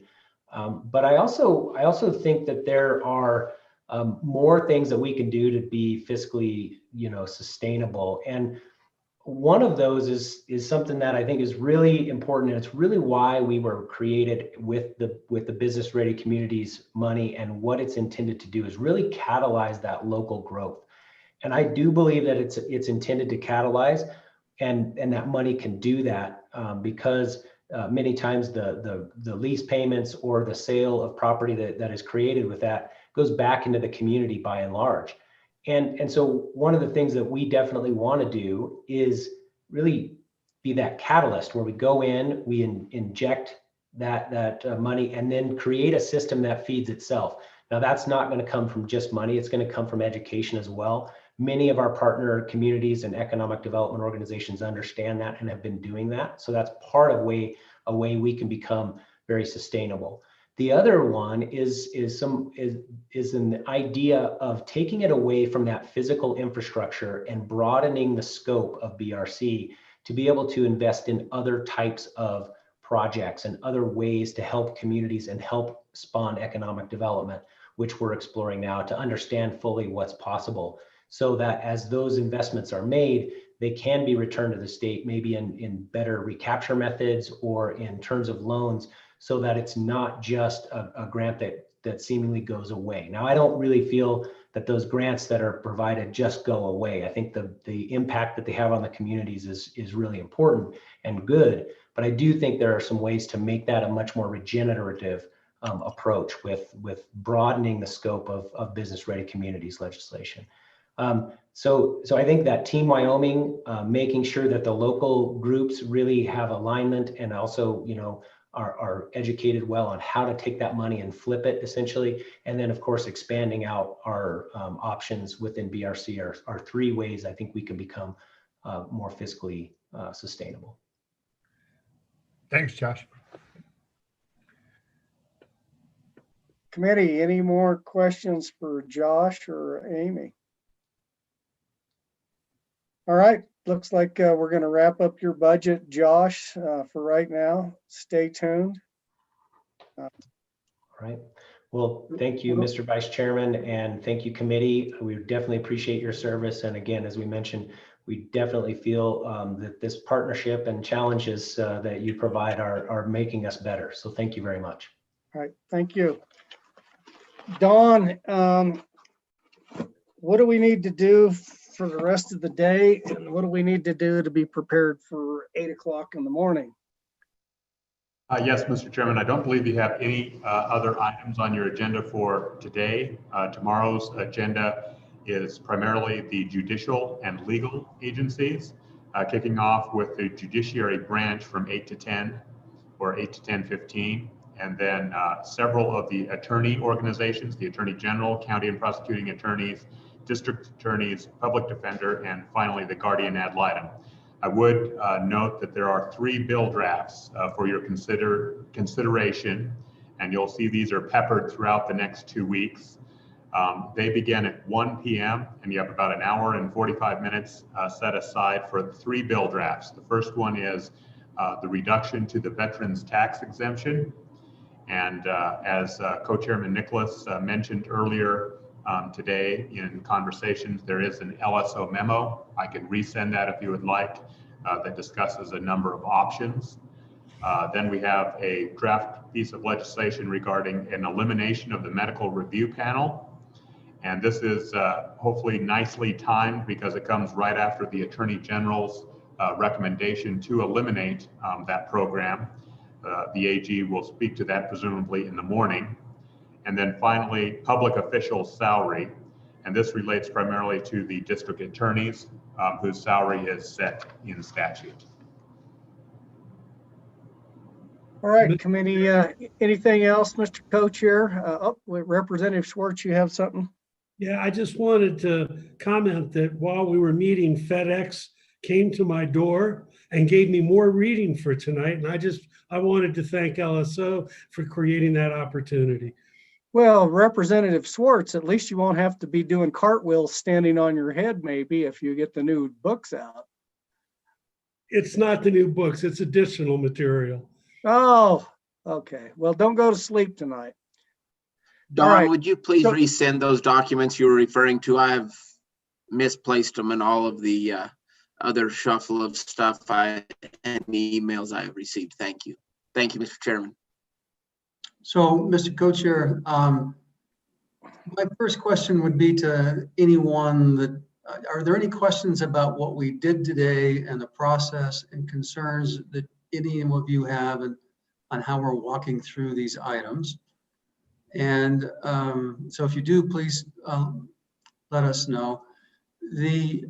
I think it's typical on the first day when we do this, particularly during the budget session, that the first day we seem to be a little bit more rested, ready, and dig in a little deeper and that kind of migrates and varies over the days and also over the topics in front of us. But we sped up pretty quick there in the end. And my guess is if those two agencies had been in first, they might have got a little more grueling treatment. But that's just the nature of the beast. If I was ever an agency, I'd always want to go last in the day because it seems to pan out that way. On the other hand, the cuts that show up might be quite different than what they can anticipate, just because of people just don't ask as many questions. But it was a great day. I thought we had good questions, and if there's any concerns about it or questions, just let us know, please. Mr. Chairman, the one thing that different agencies did it differently, and some of them just went through their step 2 and step 3 off those early pages in their budget, and I found that harder to follow than when they went page by page through it, and we saw the actual step 3, because I had to keep going back and forth to see the narrative on the reductions. And I don't know if anybody else felt that way. Chairman. I agree with Andy. I liked it when they went to the actual pages where they were discussing the reductions versus that summary page of the reductions. Yeah, and part of that was driven by the agencies that were presenting it, and they were kind of pushing it the way they wanted to, and sometimes they were just short agencies, but we'll work on that. Mr. Chairman. Go ahead, Senator Kensky. Yeah, no, I agree with the prior two comments. And, a lot of times what agencies like to do is filibuster and not get into the page by page. I'd prefer that they get right into the page by page and we start working through it. And that's also more likely to keep us on time. So I too have received a present from LSO. And I guess the question here, Mr. Chairman, is for Don. Here's the pile I have left that was originally sent to me for this week. Here's the pile I received today. Is this a supplement to what I already have? Do I just put this on the back? Because there's no explanation as to what this pile is and what I'm to do with it. Mr. Chairman, that is correct. Senator Kiske, the items in your left hand are the handouts that are primarily associated with this week. The items in your right hand that you received today include primarily handouts for next week, in addition to the bill drafts, 3 of which will be on the agenda for tomorrow. Okay, thank you. And then, Representative Summers. Mr. Chairman, Don, I just went to the website and I clicked on the draft bills and they said they're not in the file. So what I was going to do is just print those draft bills because it's kind of Pony Express here to Sublette County. And it doesn't look like I can print off the website. At least it's not working for me. So if you could ship me those 3 bills that we might be seeing in a email, that would help me just get them printed off. You might as well ship them to everybody, Don. If you don't mind, I'd like to take a shot at that as an answer. Karen Vaughn here. I was updating the publication on the website to make sure that a couple of things that have come in today are available to the committee. And when I do that, it pulls all of the documents off so that it can place them all back on in their correct order. So you must have grabbed the website just as I was in the middle of that. If you wait about 5 to 10 minutes, it should be there, but we will definitely make sure to resend those to the committee just in case you have any problems. Thank you, Karen. It worked. I just pulled it up. Thank you. Mr. Chairman. Go ahead, Senator Kensky. With regard to tomorrow, is there any chance that we could consolidate the district attorney presentations? We've got one that's scheduled in theory for a half hour, then another district attorney. And if they could be consolidated and maybe just come, the 2 of them combined, I just can't imagine they're going to get it done in an hour. And it's not a whole lot of dollars. It is important, but it's not a whole lot of dollars. I mean, couldn't we just get the 2 of them to jointly present, tighten up the schedule a little bit? I would say that it doesn't work that way. And they both need the opportunity to present, and that's probably more important now because there is a recommendation of the governor that we basically defund or modify the statutorily how they're funded. But over time, their budgets have been significantly different. There are different questions from the different counties where they represent on how they're handling their business. But it is true that after the first one, that whoever goes first, usually the second one has an easier row of it. But I think we can get them done in an hour day. All right, well, Mr. Co-Chair, I'd ask, maybe you can kind of signpost that a little bit right at the outset of it so we understand what we're looking for there. Is that something like marching orders? Signposts? Okay, anything else? Committee, I think we're good for today. So 8 o'clock tomorrow, we are adjourned for the first day. We'll see you guys